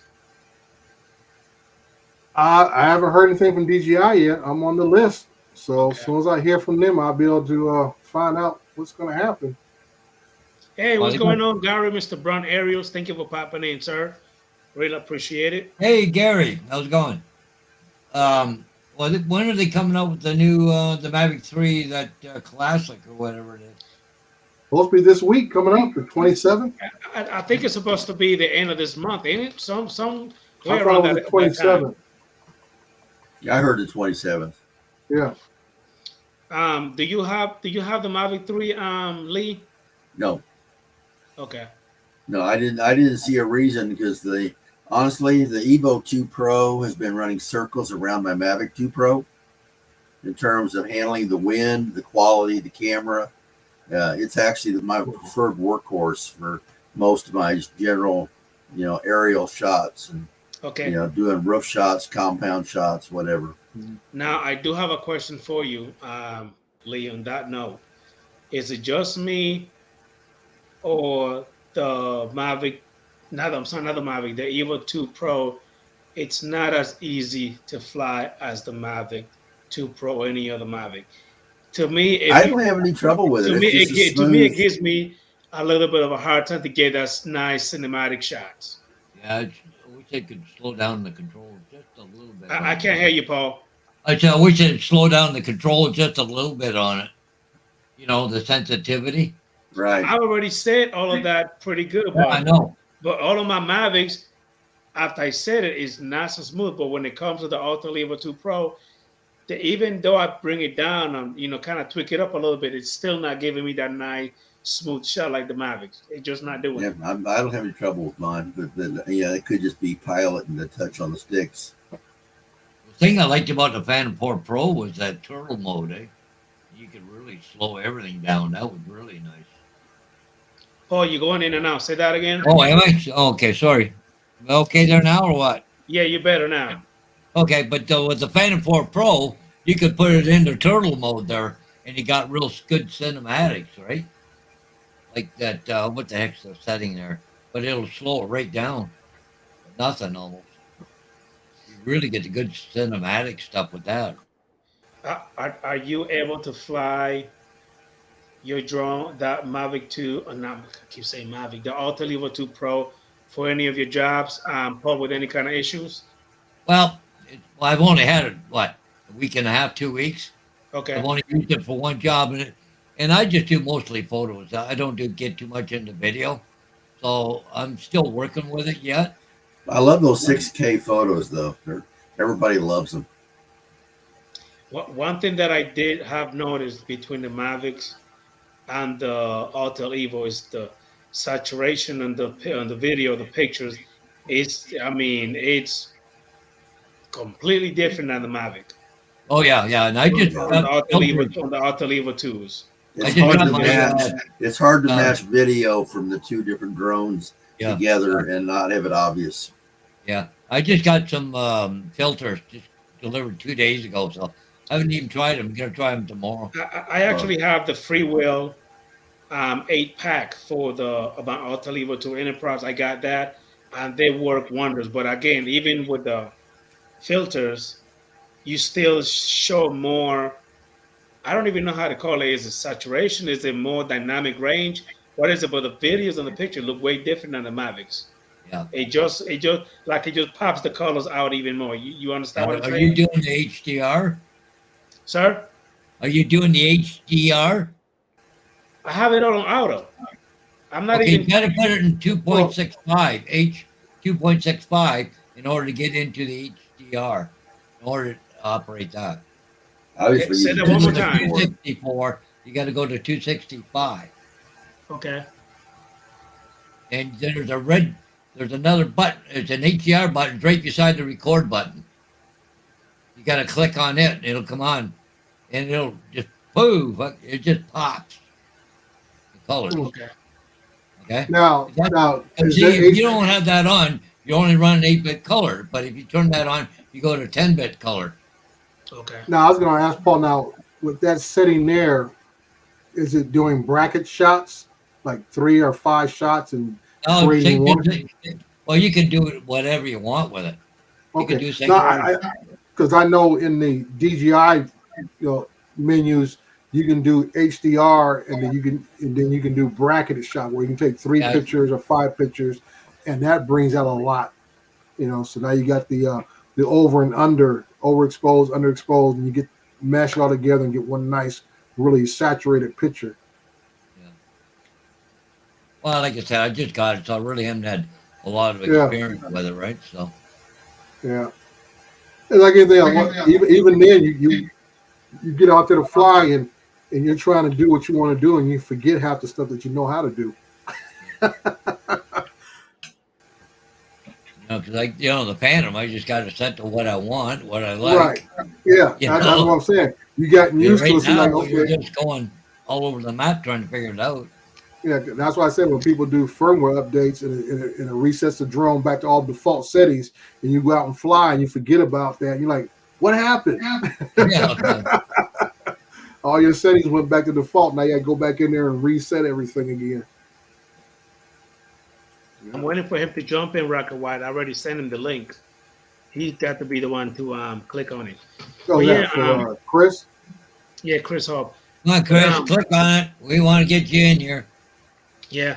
So, Lee, which drones do you have? I know you have the Mini 3 Pro, if Yep. I remember correctly. You also have the Altel drone. Do you have any of the Mavic Air 2 or the Air 2S? No. No, Okay. I started out with the Mavic Pro. Well, I started out with a Holy Stone drone, actually, toy drone, and crashed it and learned how to fly and how not to crash.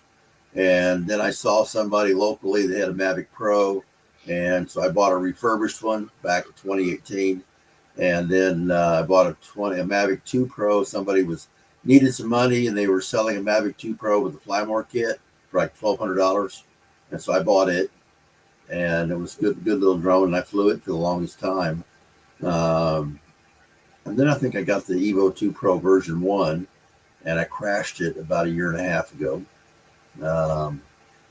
You need to know if you turn off your obstacle. There's Chris. Chrissy, Hey, how you doing, buddy? You got to be careful what's above you. Yeah. The one problem I've had with the Evo 2 Pro is I get false sensor alerts saying there's obstacles above your drone when you're out in the middle of nowhere, but the sun is glancing off the sensors on the top. Wow. Yeah, they're too sensitive, eh? And when I crashed it, I was doing a 9/11 memorial climb over at a soccer stadium. And I was 60 feet up in the air in the middle of the stadium, nobody out in the field. The firefighters were climbing up and down the stairs on both sides. And when I tried to go to the east into the sunrise, the sun hit it and it tricked the drone into thinking there was an obstacle ahead and stopped it. So I turned off obstacle avoidance sensors, but I forgot to turn them back on once I was flying in a different pattern. And I got out in the parking lot, and I was trying to get some close-up shots of, they had the big ladder truck, kind of like Ken Heron's truck, but a much more modern new one from San Antonio. And I was getting shots of all the firefighters that were standing on top of the truck, and they had a flag hanging from the ladder and all this. And I was backing up, and it told me that it still told me I had a sensor. I was getting close. It didn't, but it wouldn't stop it. And I looked up near a light post. So I said, okay, well, I'll just go up and go around the light post. I didn't know it was hanging over. Oh, wow. Hit the drone, hit the propeller, Mhm. and then, fell feet, busted up the camera. I've still got the drone. But I sent it back to Autel, and they wanted $1,300 to fix it. So I ended up spending that Lewis Merriman over there on the Autel Facebook group. He sold me a brand new version 2 one for $17.98 with free shipping and no tax. So now I've got 2 of them. That guy, a QC guy, he's got a channel and a Facebook deal. He's offering to fix it for me cheaper. And he said the camera might work, it might not work. You could try it, and I might send it to him for a couple $100 and let him play with it, see what he can do. Okay. Now, Chrissy Hope, going to you, sir. Yes, sir. You get your same drone, or you got another different one? I've got a complete different bird. It's a refurb bird. Okay. Nice. Is that the one you're going to use tomorrow for your 2 minutes of hope? No, I'm going to use the Phantom 4 Pro tomorrow. Okay. Are you pretty happy with it, or what? Well, I haven't got to fly it yet. I got it Wednesday. UPS delivered it Wednesday. And I opened it up Wednesday, but I finally just sat down tonight and got it all calibrated, and did the gimbal, did the full meal deal. What's going on, Mr. Brent Emo Possum? Thank you for popping in, sir. Really appreciate it. Guys, do me a favor, smash that thumbs up on the stream. I really appreciate that. Have you at least flew it just a little bit? Nothing. No, I fired it up and run the motors on the table and went through everything. Okay. All I need to do is go outside and put it in the air. And I may do that tomorrow. The wind's blowing about 30 today, 30 to 40 miles an hour today. But maybe tomorrow. But it cost me $400. Paul's right. I'd put that out there. $400 to get a refurb drone back that costs $2,000 today. So that's not a bad deal. I also got offered. They also are offering me Carry Refresh for $175. Are you gonna get it On this? I probably will on this 7-year-old bird. Okay. Hey, that's good. For a year, you If you, said? if you don't get it, you never need it. I mean, if you don't get it, you need it. And if you do get it, you don't need it. Exactly. Is that Yeah. for a year, Chris? I don't know how long it's for. It didn't say. It just said Okay. $175. I had 48 hours to make the purchase. Yeah. It did the same thing in mine when I opened this refurbished one I bought, and like I said, it's a Phantom 4 Advance, and they asked me for the carrier fresh. I said, dude, it's a backup drone as it is, so no, I'm not going to need it. It's not going to get hardly any Oh. hours on. Yeah. So, Adrian, did you get Telcare? No. I did. Well, I got. Well, here in Canada, it's more money yet, right? So it was $5,000 here in Canada. Let me say this about DJI. The whole process from the time I filed a claim till I shipped the bird till I got it back was less than 2 weeks. Yeah. Maybe 18 days total. Not What'd you too ship? much. Like, how much damage did it have, Chris? Like, did it have 100%. gimbal damage or? 100%. Yeah. Water damage. Now, So did it you was ship? Water so damage. basically total. Total. Okay. Now, did what's you going ship on with that to Mike the place in RC Garage? Texas? Chris? No, it went to your part of the world. It went to California, Cerrito, California. Cerritos, yes, they got their main big warehouse here, shipping warehouse. That's kind of funny because when I sent my Mavic 2 Pro in for Come- DJI, it went to Texas. Yeah, Now you send yours in, it goes to California. that's crazy. Isn't it? Yeah, it took- is. I tell you what, it took. It took like 8 days for UPS to get it back home. Wow. It took that long. It took 8 days. Let me welcome a couple of people. Mr. Mike's RC Garage. How you doing, buddy? I'm Robbie RC Pro BE. Thank you for popping in. I really appreciate it. Now, Chris Hope, I think you actually got a heck of a deal, man. I don't feel taken advantage of at all. So, and to top this off, DJI even called me last Mhm. Thursday evening and asked me if I was happy. Really? Whoa! Wow! Nice. I could not believe it. must Nicest young lady. She looked. I said, "Listen, I need to know: is this a refurbished drone or is this one y'all had sitting on the shelf?" And she said, "I got your case number here. Let me look it up." She said, "Mr. Hope, it's a refurbished drone. You have 90 days on anything that goes wrong with that bird, or you have any questions, you call us and get a hold of us, and we'll help you out." Right. I said, "Wow, this is so much different than what I heard in the past about DJI's customer care." I can always say I think it's always hit and miss. I mean, some people get great service, and then some people, for some reason, just Yeah, I don't know. Gotta be attitude. I guess it's all about who you get in contact with. So, Adrian, have you tried that light fixture on top of the hotel yet? At nighttime? Say that again, Paul. Have you tried that light on top of the drone yet? Yes, I've tried the beacon. I've tried the speaker, and I've tried the that big old LED light. Yes, I haven't tried the love speaker it. yet, I love it. but that light kite when the drone's coming back to you, it looks like a 747 coming at you. Dude, that light is freaking bright as hell. Let me tell you that. It's really bright. Super bright. Yeah. I was amazed how bright that was. As a matter of fact, I think you commented on one of my little shorts that I did with the light. That thing is freaking bright as hell. So I've asked you, Adrian, how long ago did you do that indoor flight with your FPV? 'Cause I thought it was just hilarious that you. No, put, that was actually I did that about 2 weeks or 3 weeks before I had the little bullshit encounter with that Karen in my next door. Yeah, that was I had already done that a long time ago before I even. But it popped up on my feed 2 days after the incident. I'm like, I had to say that's all. These folks got Adrian scared. He's flying inside the house now. Yeah, that would be cool. Yeah, I seen your neighbors was in the chat earlier, and somebody blocked them. Really, Chris Hope? Yeah, yeah. That makes Are you talking about the XX best nude pictures whatever it is. That's your neighbor. Mm. I've already talked to him, man. I called him just as soon as you got through with him. I said, listen, you need to leave the young man alone. Just back away You from leave him. me the hell alone. I told him. I said, you messing with Adrian. Plus, when you messing with Adrian, you messing with Daddy. What's going on, Mr. Wayne B? Thank you for popping in, buddy. Really appreciate it, man. But yeah, Christoph, they really went ahead and, That's good, Wayne. messed with my freaking blood pressure that day, man. I know it was. Yeah, I seen the red in your eyes, man. You crying Man, blood. I was pissed the hell off, man.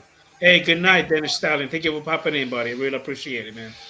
Hey, Adrian, I responded to your post on Facebook about your Phantom having to calibrate it every time. Yeah. My only advice is where you set it down at. I don't know where you're setting it at. If you're setting it on concrete, there's rebar in concrete. You sit it on the tailgate you pick up, you got metal underneath the plastic. Yeah. Iron or rock it'll set it off. And the thing is, Chris Hope, this is the thing. I've actually done it on concrete. I've done it on the ground on my property. I've done it on my balcony. Is that anytime I turn the remote on the drone, even if I just literally finished doing a calibration just now, if I turn it off, turn it back on, the RC on the drone, I have to do another one every single time. With any other drone, I've never had that problem. Well, your deck has nails in it, or screws. My only advice would find if you got a plastic case to set it on the ground or set it off the ground. That's where I'd set it the next time you shut it down after you calibrate it. See what happens. Like I said, I know you got them Home Depot buckets around the house. 5-gallon bucket works great. That's what I tell you. That's why I keep it back in my work truck. Keep that Dre, bucket I don't back even there. know how to answer that. Hey, how you doing, Mr. Ichisaga FPV? How you doing, buddy? Thank you for popping in, man. I really appreciate it, bro. That's doing why I all said right. I did those videos with that bucket. People's like, oh, he taking off from a bucket. He landed on a bucket. I said, there's a reason why I got that bucket. Hey, Chris Hope, look what Chris on What a Video said. This is for Chris. What's up, brother? Vida? How you doing, sir? Thank you for popping in, and I really appreciate it. Thank you for the support, Ichisaga FPV. I really appreciate it, bro. Yeah, and if you do what Dre just said a couple of times, Adrian, and it's still you got an issue with it, and I'd call DJI and just ask them, just send them a question. Yep. What I think I'm gonna do, I mean, Chris, because again the drone is so fairly new. you just bought I'm it. actually gonna call Adorama. That's who I got it from, and see what they what tell I me do. first. Yeah, that's a new bird. That's not a refurb. That's brand new out of the No, box. that's brand spanking new. Yeah. It's got a warranty with it and everything. So Brand yeah, spanking new. Mm-hmm. that's what I'd do. And again, at first I thought it was just me, but I'm like, wait a minute, why is it I have to keep doing a freaking complex calibration every time? That's not normal. Your neighbor's No. commode lid will work. I said, what? Your neighbor's commode, it's out there in the front yard. You can launch off the commode lid. Hey, Dre, I'm gonna have to go ahead and get me a drink. Can you take over for a second? When I'll be back. I'll be right back. Hey, and Paul, Yo. You sent me some stickers in the mail, and Yeah. I went through some stuff at my house the other day, and I found your envelope, and I opened them up, and I got them, and I appreciate it. Oh yeah, no problem. No They've problem. been on the bar at the other house, so I returned the favor Friday. I hope I put enough stamps on the envelope. Oh, I imagine so. to get it back to you. So, Great, thanks, Chris. yes, sir. Thank you. So, Lee, if I'm not mistaken, I remember one of your pictures.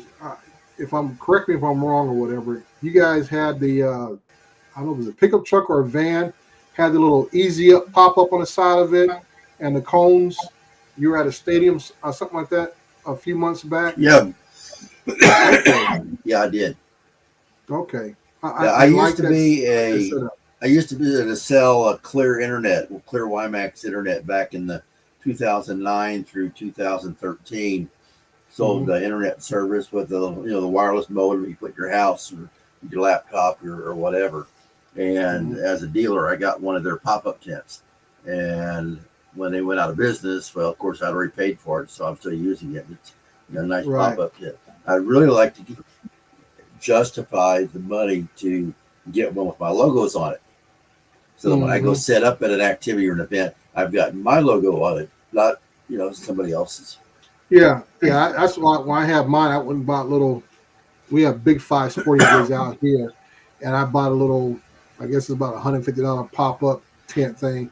But I went to one of the little online print places and had my name, company name, all that kind of stuff, Cover One Drones on it, and I kind of hang that either in the front or in the back, depends on how I have it set up for the advertisement and stuff. But yeah, I've seen some of them places advertise about having your logo on something, and it gets a little pricey. Well, I've got a couple 3x5 flags that I can actually hang on a flag, Right? hang Yeah. up on the side of the pop-up tent. I Yeah. do that.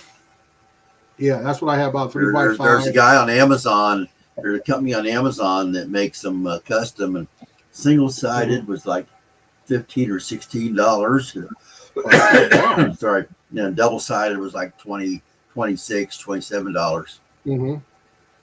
That's not bad at all. But you just upload the logo to them, and they'll coordinate with you by email on the design or through Amazon messages to make sure you like the design, approve it, and then they're pretty quick. I mean, they're made in China, but they show up here within about 2-3 weeks. Oh, okay. Not bad. Not bad at all. And stuff. Yeah, I mean, that's what I tell people. Sometimes, like yourself, you're out doing, well, you've done it before, and I'm starting to get into that mode where you're out doing presentations and stuff, Right. and doing little community fairs and stuff like that to kind of promote your business and what your drones can do and everything else. Because I got to tell people, we got to educate the public, and basically by educating the public by being out there, it removes that fear of the unknown. I'm always in teaching mode when I'm in a crowd or around people. I'm always willing to let people look at my display. I typically fly. I'm not using a smart controller. I'll fly with I've got the 11-inch iPad Pro, and I'll use it. So I say, here, look at this, and they really like it. Yeah, that's why I bought a few years ago from Firehouse Technology, the big 24-inch screen, carry case with stuff like that. Plug it into the controllers, and they can see exactly what the drone is seeing and everything else.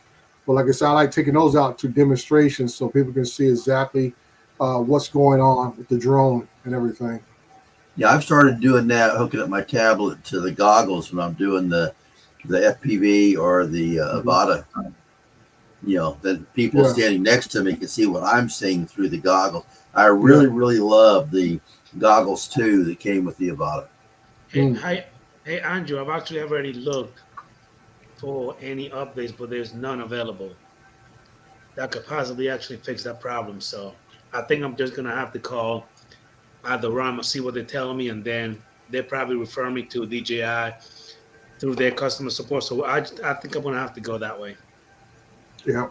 I doubt that it's gonna be expensive to get it fixed. Well, it's not gonna cost you anything. No, you got a year warranty with that thing. Yeah, it's not gonna cost you anything except for the initial shipping. Hey, you know what? Shipping, they sent me a shipment, Dre. They sent me a sticker in the email. Didn't cost me nothing. Is that right? Yeah, I said if you contact them, they might send you a we call a return envelope or sticker to put on it. Yep. And go from there. Sam Burns, I'm gonna give him another shout out. That dude helped me so much. I got to fly. I'm flying FPV again with his help, and it's so much appreciated. So much. I've had so much fun the last week and a half. Lots of fun. Sam's a good dude, man. Good deal. Good deal. So what time are you on again, Chris? Because I always miss your streams, dude. I catch them later on and stuff, but are you on tomorrow morning's going to be 5:30 your time, 7:30 Central Time. Oh, okay. That's awful early. Well, I mean, if it's during the week, I'm at the gym at 5 in the morning, so I could catch it during the week. I'm like, I keep missing it, but Sunday mornings is kind of like the only day I actually do any sleeping in. I completely understand. And It's it's the, time's going to change.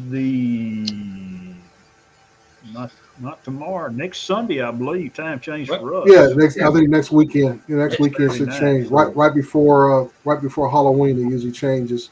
But if I'm not Well, mistaken, Chris, then Congress trying to make some BS where they're gonna stop all that time change bullshit. I wish they no, would. Congress wants to keep it. It's just certain states want to do away with it, but it's got to be an act of Congress to completely do it. I mean, you got some states now. I think Arizona, Indiana, and I think there's a couple other that don't recognize daylight saving time or whatever. Right. But while here in Canada, Ontario and Quebec have agreed to drop it, but they have to get New York apparently on board before they can change it, and they haven't done it yet. They gonna get Yeah, New York. Huh? Yeah, I'll be right back. Okay. All right, Chris. That'll be a good one. They're gonna get a state out of another country to agree with the Canadian time change, huh? Hey, Chris, did you see what happened to us here in Canada? What old Trudeau did? No, sir. Banned all handguns. I did. What? You can't buy, can't sell, and you can't transfer any handguns. Can't bring any from the U.S. anymore. Nothing. He's locked. What it you down. got is what you keep, and you can't even pass it on to a family member now. How's That's that? crazy. How's that guy? I guess it's kind of like a presidential order in the United States, executive order. Is that what he did? Executive order. Because they're in Congress or Parliament, they're debating it right now. But Mhm. Trudeau said, "Hell with it. No, it's done." As of yesterday, 12:01 midnight or whatever. By Okay, executive man. order. What a dictator. This day and time, you cannot not be prepared. I'm sorry. Yeah. You just don't know what's going to happen. So And it's- basically, I'm sure all Paul, if the you don't criminals have, will give up their guns too. So Paul, if you don't have any guns, and God forbid somebody came after you with one, you just a sitting duck. There's nothing you can do about it. well, I'm gonna throw lawn darts at them, but you can still have hunting guns, like hunting stuff. Right. Well, I tell you what. What's that do for? Let's throw this at you. Like all the hunts that people from the United States go to Canada to buy. What's that do? I don't know. You know, the Don't know. outfitters, I guess, usually have a gun and they can use that maybe still. Well, they banned about 2,200 types of rifles here in Canada. Assault style weapons, not assault rifles. Assault style, because they look like an assault rifle, even though they're bolt action, whatever, or semi-automatic. Nope, gone. Yeah. Hmm. You're gonna make old Jim Shockey mad. Yeah. Damn it, man. You know who Jim Shockey is, don't you, Paul?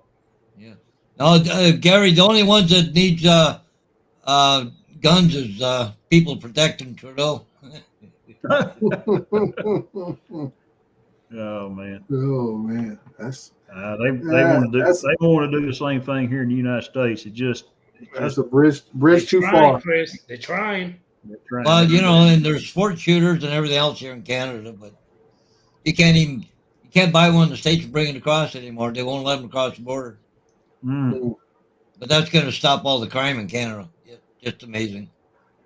Mm. Shit. Wow. That's not good. No, that's just far too much of an overreach.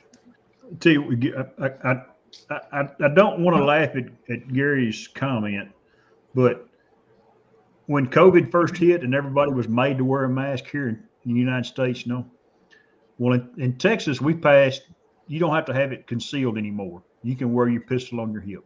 Mm-hmm. Okay. You go into a store and everybody's got their mask on. And you see this guy with a gun on his hip. What's the first thing that comes to your mind? He's going to rob us. Right. I told my wife the same thing. I said, now they making everybody wear these masks. I said, watch down the road. This is going to be the outfit these guys are wearing. They do these smash and grabs and everything else because they will say, hey, we're just following the protocol. Everybody's got masks, got these hoodies on. They just going berserk. It's I never heard of anything going down, but it just kind of give you that the hair stand up on your back of your neck. You're in there checking out, and the guy in front of you's got 2 pistols on. He's got a Bowie knife strapped to his chest, you know, like the Marines wear. You know, Mm-hmm. I'm saying, oh man, gosh, and he's got Parkinson's so bad. He can't, but he's got two 45s on his left and right hip, and he's got a big man. Bowie knife right here in his vest. I said, well, this guy, it makes him feel better. Oh man. Mhm. My only thing with guns is I don't have a problem with people owning weapons and everything else. I just like with drones, make sure everybody's trained. Yeah, just a little Just common something. sense. Yeah. It's common sense training with it, dude. That's my only thing. I didn't agree with the open carry rule where you didn't have to get any kind of training through the state No. anymore. I don't agree with that. I think you should have to go ahead and spend the $200 or $300, go through the process, get vetted, get Mhm. fingerprinted, do the schooling, Right. and then you can carry it, open or concealed. Right. That's my only thing. Here in Florida, they try to do the whole. Well, like, the funny thing, even with handguns, keep knocking it down. like the thing with handguns here in Canada, if you owned one, you wanted to go to the shooting range, you had to have an AT&T and just to go to the shooting range and one to come back. Like what that is an authorization to transport it. But like, Wow. like if you're going from your house to the gun club and back Uh-huh. again, you had to have an authorization to transport. But don't stop Wow. at McDonald's on the way Yeah. if you're in violation.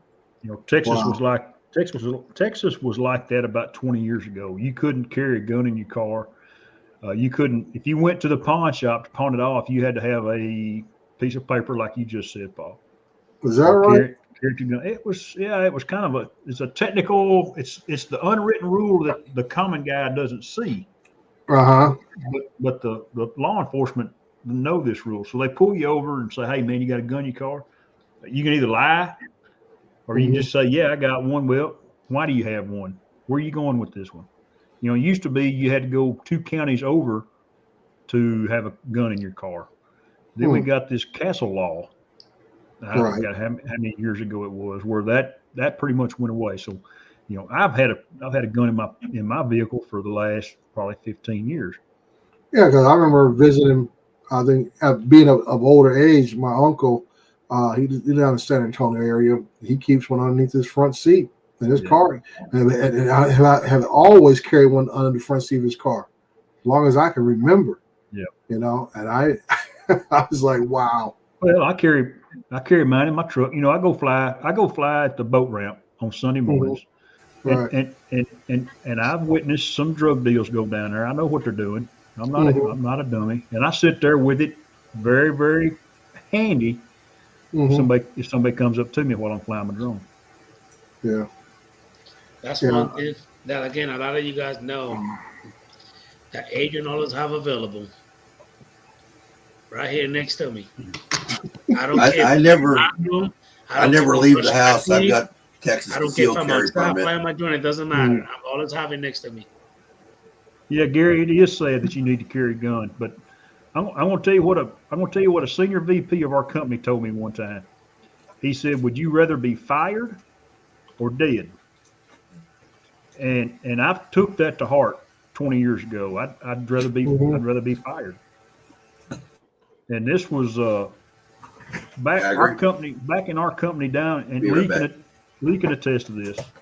South Texas is real bad for illegal immigration right now. They'll come across the river, they'll find one of our stations, and they'll make it trip off.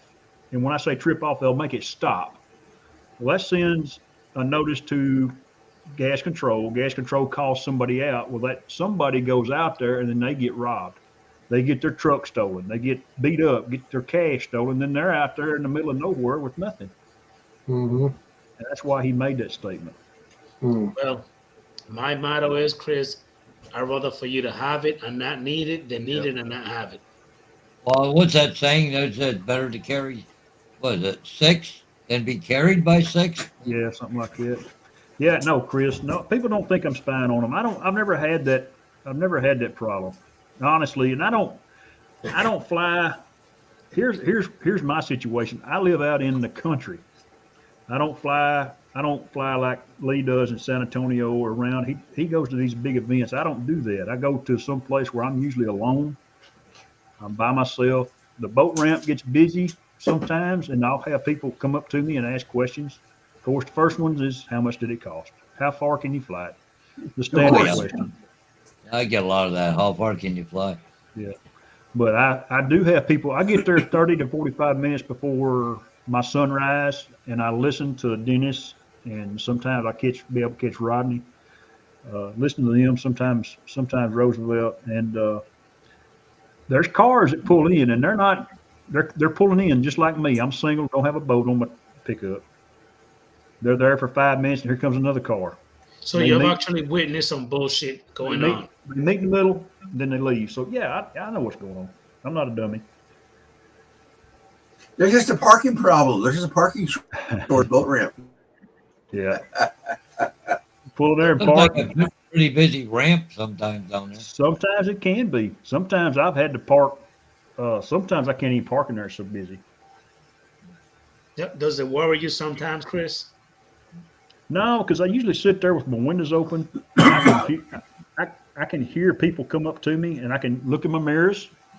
Okay, I do that 360 stuff. I can see in front and I can see behind me with my mirrors. So Yeah. I see what's going on.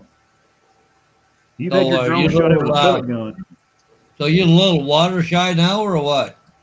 Nah, no. I'm gonna be honest with you, Paul. No. It may fall out of the sky again in the morning. If it does, it just does. We'll deal with it and go Yeah. on.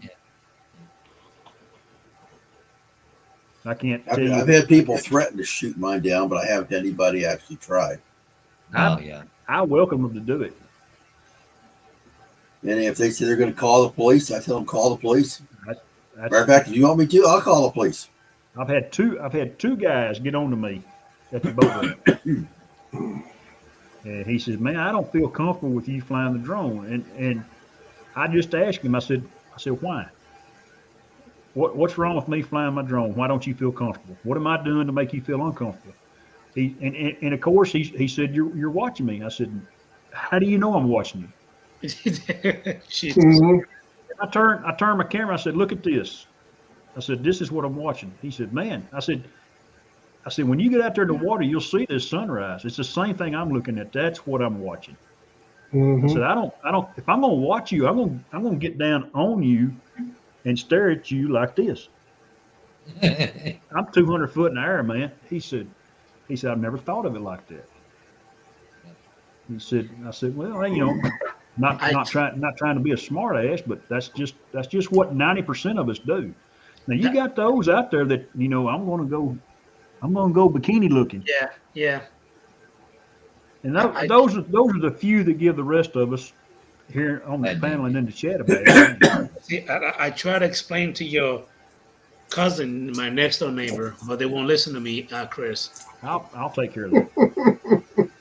They won't listen to me. Yeah. And then Mr. Crockett want to come up to me with his shirt off, a little bony self, screaming and yelling. Then when he saw that I have my piece next, on my waist, he want to back off. When I got my phone, because I wanted to get him, the camera saying you're going to shoot it down. I got him anyway, but when I went like that, I hate when I retracted his word. He's like, "I didn't say that." I said, "Yeah, you did. You did say that." Yeah, you're right, Gary. If I want your picture, I use my phone. 'Cause you can get a whole lot better picture up close with telephone than you can a drone. You're damn right. Well, Yeah, that's okay. I mean, people, just like I'm a little paranoid sitting in the parking lot. I always got my pistol with me. It's no different. They're paranoid about a drone. I get it. So Mhm. just go on about your business and roll on. because some people have used it for the wrong reason, but that's not what we're doing. Right. Yeah. Well, the neighborhood you live in, Adrian, I don't know why you have problems. I don't know why these people are doing something wrong. I feel like is the reason they both. That's what I was saying. I think they do it. That's what I was saying to myself. I'm like, you got to be cooking up something in there that you don't want to be. You mean all those tomato plants they had are really marijuana plants? They're not cherry tomatoes? I don't know, Lee. They're probably doing a little bit of everything. I worked a 10K run walk out in the county one time, and I drove out there to eyeball the locations instead of flying out of sight. I wanted to change locations and fly, from another area on the course. And one of the guys with me goes, "Wait a minute, pull over, pull over, pull over." And he goes, "Wow, that's a big marijuana patch growing right over there." And we asked the county sheriff if he had knew about. Oh yeah, we know about it. It's no big deal. It was just in a kind of a greenbelt creek area down in a ravine. And he says, we don't know if anybody's harvesting it or if it's just growing natural. Mm-hmm. That's the thing. You're right, Lee. Now it grows natural. There's so much of it. Just thump a bud out on the side of the road, and here you go. Yeah, though they, I know guys, those up, they had ultralights. That's what they're doing, flying over cornfields and that, looking for marijuana crops. And then they go back and get it at nighttime or whatever, right? So anyway, somebody knew they were doing it. So anyways, him and his dad were sitting there going through the buds on the kitchen table and knocked into the door. "Hey, please open up." Yeah, Sam's right. Only bad guys get the publicity, not the good ones. That's so true. Yeah. Mm-hmm. Every once in a while, you'll hear a good story where a drone found a dog, or they found a lost man or a kid out in the middle of the woods. Every once in a while, you'll hear that story. But you hear the worst stories more than you do the good stories. Of course. It's more dramatic. News at 10, Channel 5. That's right. That's right. Leading off tonight's story, neighbor confronts man for flying drone. It comes on his property, can complain. Yeah. Most of the time when I tell people that I'm a certified commercial drone pilot, they don't know what a Part 107 is. That means nothing to them.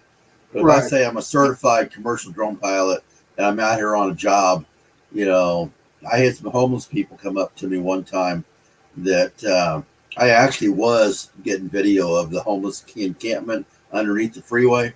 It was somebody running for city council, and they were wanting to get some photos and footage that they could use in their campaign to show how the current incumbent was not taking care of the problem. And they came up to me and they said, "Hey, are you spying on me?" And I said, "No." And without them knowing, I just turned around and I pointed it at a antique bridge that was nearby, the Hay Street Bridge. And I turned my display around and said, "Here, this is what I'm taking pictures of. Look, it's the bridge." "Oh, okay, never mind. Have fun. Bye." But see, Lee, that's freaking annoying that you even have to do all the freaking explanation of what you're doing. And I didn't pull a gun on them. I mean, I'm concealed carry. Okay. Now, my thought is, people that open carry, it's allowed in Texas. I think they're idiots because they're the target. They're going to be the first one the bad guy goes after. You're giving up your element of surprise if somebody attacks you. I hope that I never have to pull my gun ever, except at the gun range, get it off at home. But I've got it if I need it. And with without going into politics, this world is getting crazy out there. Yep. It is. Sure is. Guys, it's been 2 hours and 2 minutes, or 2 hours and 3 minutes. Thank you for the love and support, Dre, Paul, Lee, Chris Hope, Maddie, everybody in the chat. But we're gonna go ahead and call it a night. Great show. Yeah, it's past my bedtime here, boys. Everybody calls it a night. So what kind of night are you going to call it? Yeah. We're gonna end the stream. Good night, everybody. Y'all have a Great good one. show. See you later. Thank you for popping in. I really Thanks for appreciate having me it. on. Yeah. Thanks for the invite there, Adrian. Yes, sir. Thank you for popping in, Paul. Yep. Cool. We appreciate it. Thank you for popping in, Lee. No problem. Hey guys, have a good one. Thank you, sir. All right. Dre, any last Yes, words? sir. No, everybody have a good rest of the weekend and be safe, fly safe, use common sense while you're out there. Thank you. Have What a about good you, time. Lee? Any last words?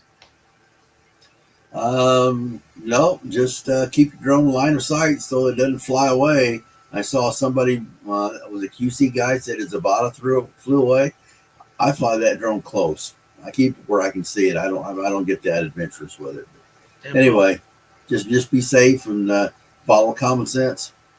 Therefore, have a good night, guys. See you all later. Okay. All right. See ya. Okay. Night.